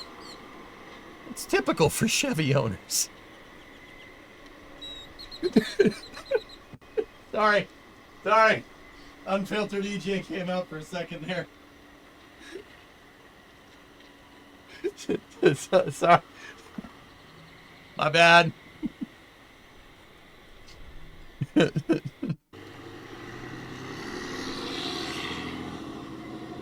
Diesel.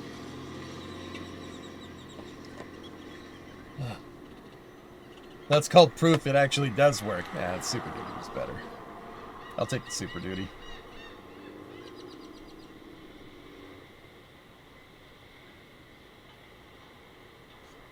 What is this? What do you got for me, Kate? Here, I'll move Starbase back up there.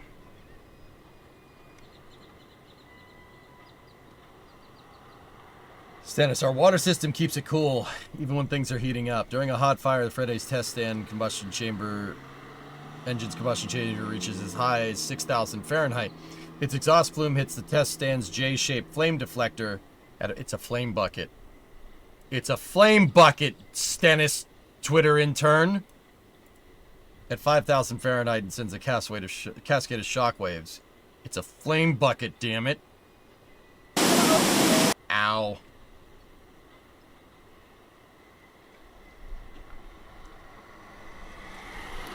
Why would anybody want an IFS heavy-duty pickup? Solid front axle is only the correct answer.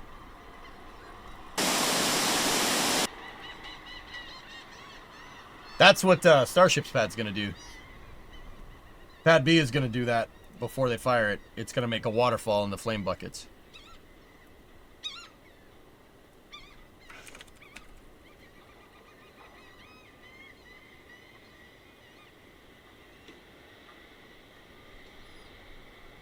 Oh. The new Super Duty has IFS in it? No. No. No, it can't. It's gotta have solids in it.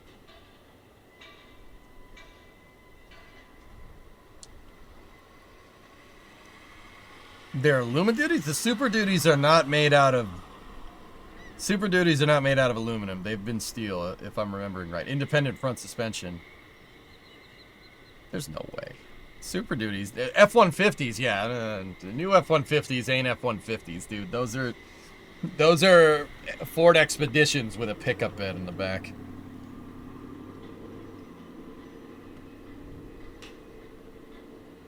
I'll convert you to Chevy one of these days. No, you won't. I like solids, but hey, whatever. Wasn't watching the stream for a long time, and now I open the stream again and DJ's crapping on Chevy owners. I see you haven't changed. No, no. No, No, still me. Still me.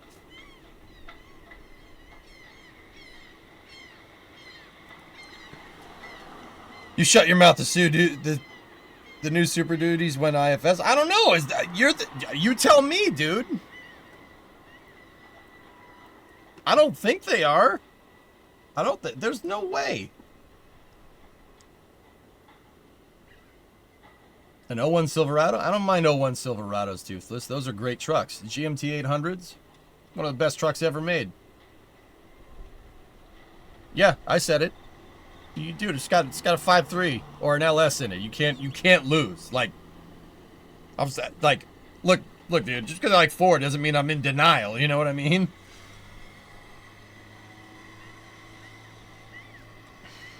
Like, there's being a fanboy of there's brand loyalty, and then there's just facts. You know what I mean? Like.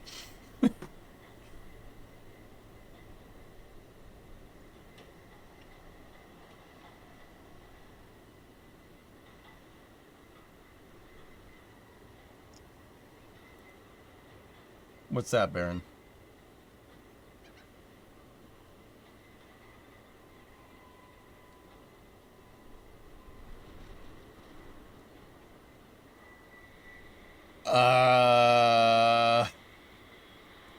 Oh boy. This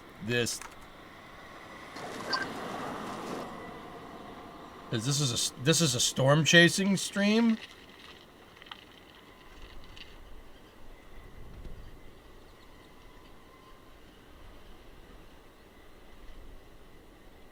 Run. Run. Get away from that. Oh my god. Dude. Whoa. That was a big tornado.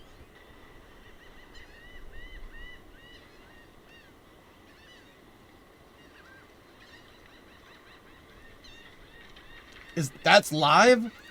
Dude. Holy schnitzel. Dude, that thing is freaking huge.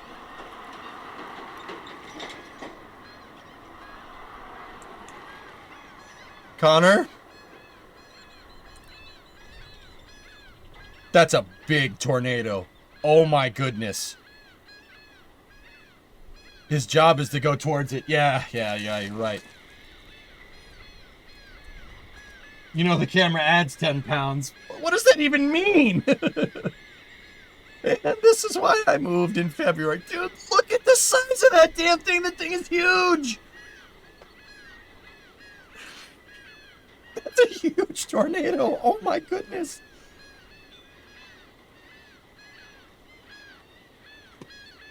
Can we go back to watching Starbase? Tech Core.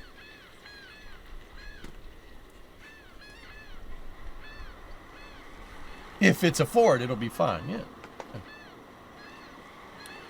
Okay, it's not about the size of the funnel. Yes, it absolutely is.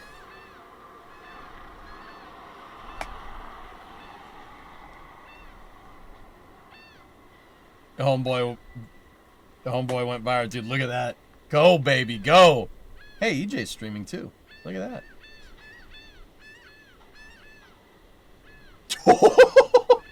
I don't want to watch his stream too much, guys. That's nuts, dude. Whoa. That's crazy. That's not necessarily space news, but damn. That was bananas. Do you know that guy? No, I don't know him. That's crazy. 23 active tornado warnings in the Mississippi River Valley and the Ohio River Valley. Run. Run. Jeez.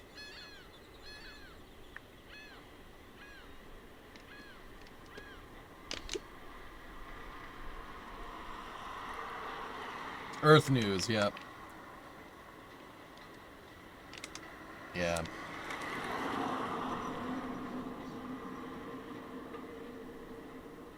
That dude, that thing was no joke.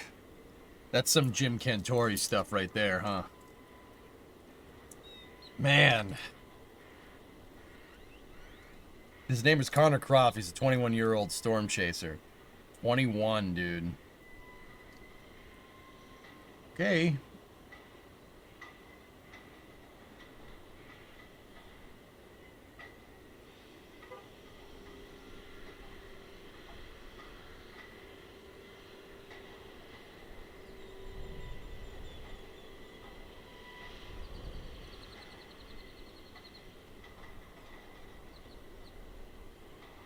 Harp in action. Oh, give me a break.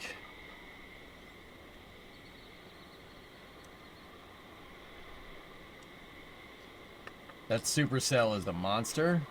Yeah, that's no joke, dude. Alright, we got a couple more things, guys, and then I think we're good for this space. Check this out. Fuel up the blue truck. We're gonna go chase it. It's not my truck. Team is conducting high-speed wind tunnel tests, pushing our quarter-horse Mark II model from Mach 0.6 to Mach 3, core of our flight envelope. Testing under these supersonic conditions is validating our analytical predictions and assembling the critical data set necessary to advance the quarter-house Mark II build. This is Hermias. Hermias is working on supersonic transport propulsion.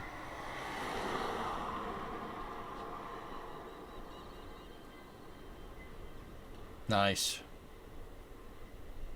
The tornado's now in F5. Yep.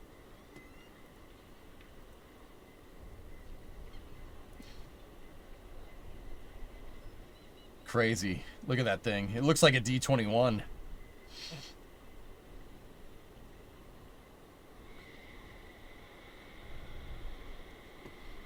What is that, Kate? What are we talking about here? Johnson Space Center posted this afternoon. NASA seeking proposals for 2 new private astronaut missions to the space station targeted for 2026 and 2027. These private missions enable American commercial companies to support a continuous human presence in low Earth orbit. I don't know if it's a movable inlet, Creation. It probably is if they're talking about a flight envelope from 0.6 to 3.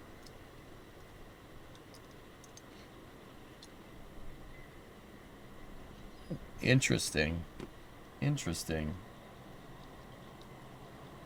Could that have anything to do with Starliner's recent issues? Nice truck.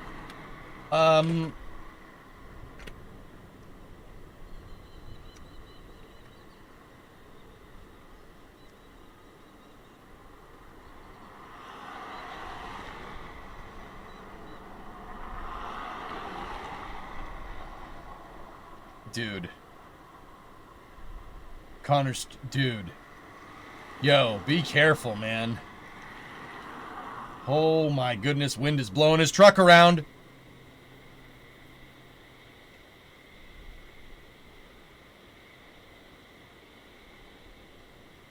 His truck is going sideways down the road.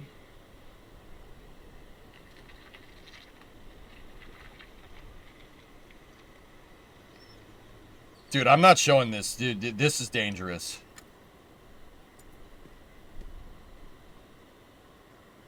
He got out.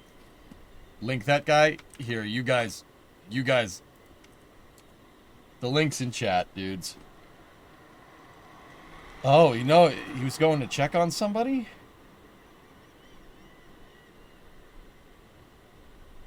Dude, this kid's out of his mind.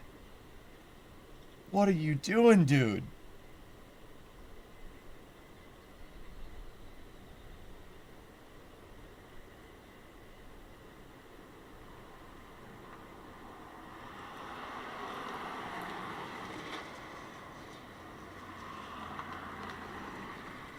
Nobody was in the house. Dude, homeboy got out of the truck to see if anybody was hurt. What a bamf.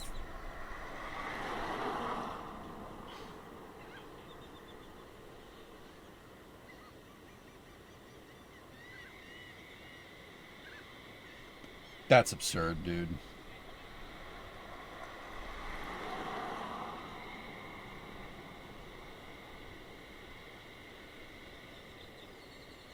That's crazy. I'm not showing this on stream in case somebody gets hurt, man. I'm not doing that. Dude, that's Twister, dude. For real, that's Twister. That's crazy.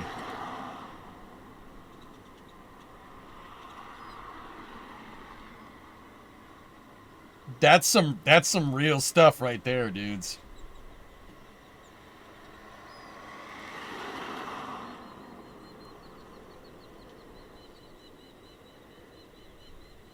Anyway, yeah, he's driving into it. He's driving into an F5. That's... I tip my cap. That's ballsy.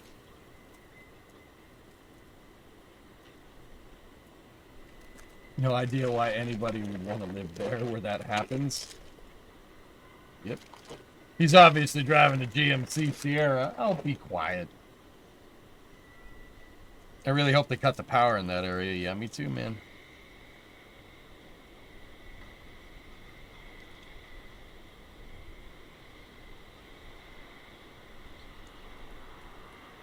Alright, I'm perusing around to see if there's any more space news. But,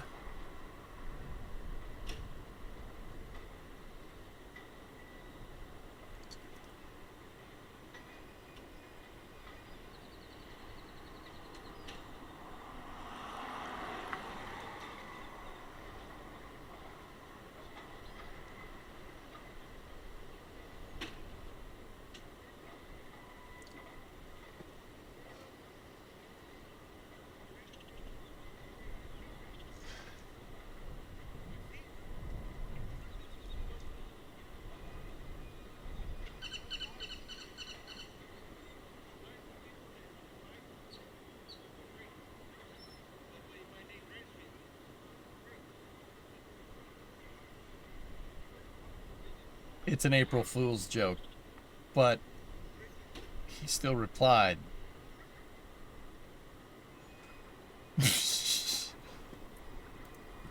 Man, I gotta do that. I gotta do that. I gotta do that, man. Jeez. Alright, guys.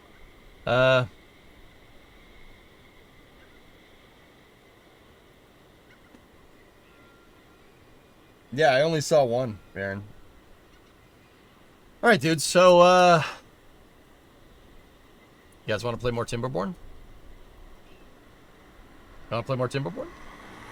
More Timberborn?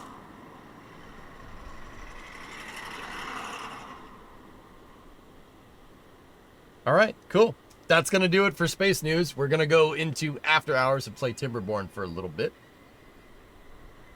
Did you get the Tunnels update? I did. I did get the Tunnels update. So, this isn't going to be a long break. I'm just going to cycle the YouTube stream. And, yeah, we'll go from there. Hold! Breaking news from Jeff Faust. Okay.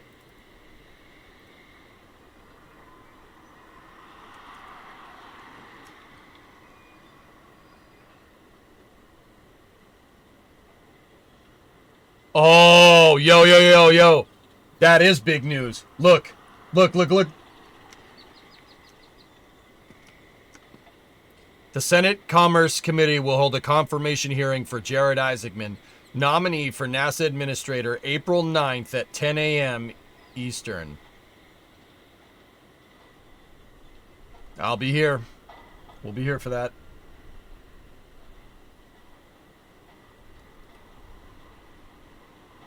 Isaacman will share the hearing with an FCC commissioner nominee, Olivia Trusty. I don't know anything about her.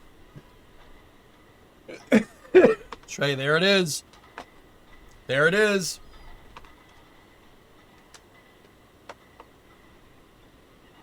If I get a 30 on my ACT, can I pick what game you play after the test results? No.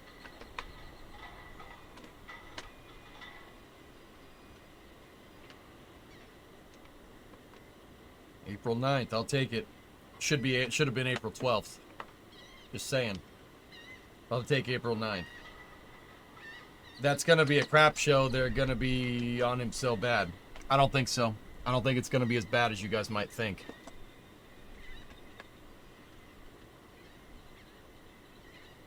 What did he say, Kate? She's trusty. Oh, yeah.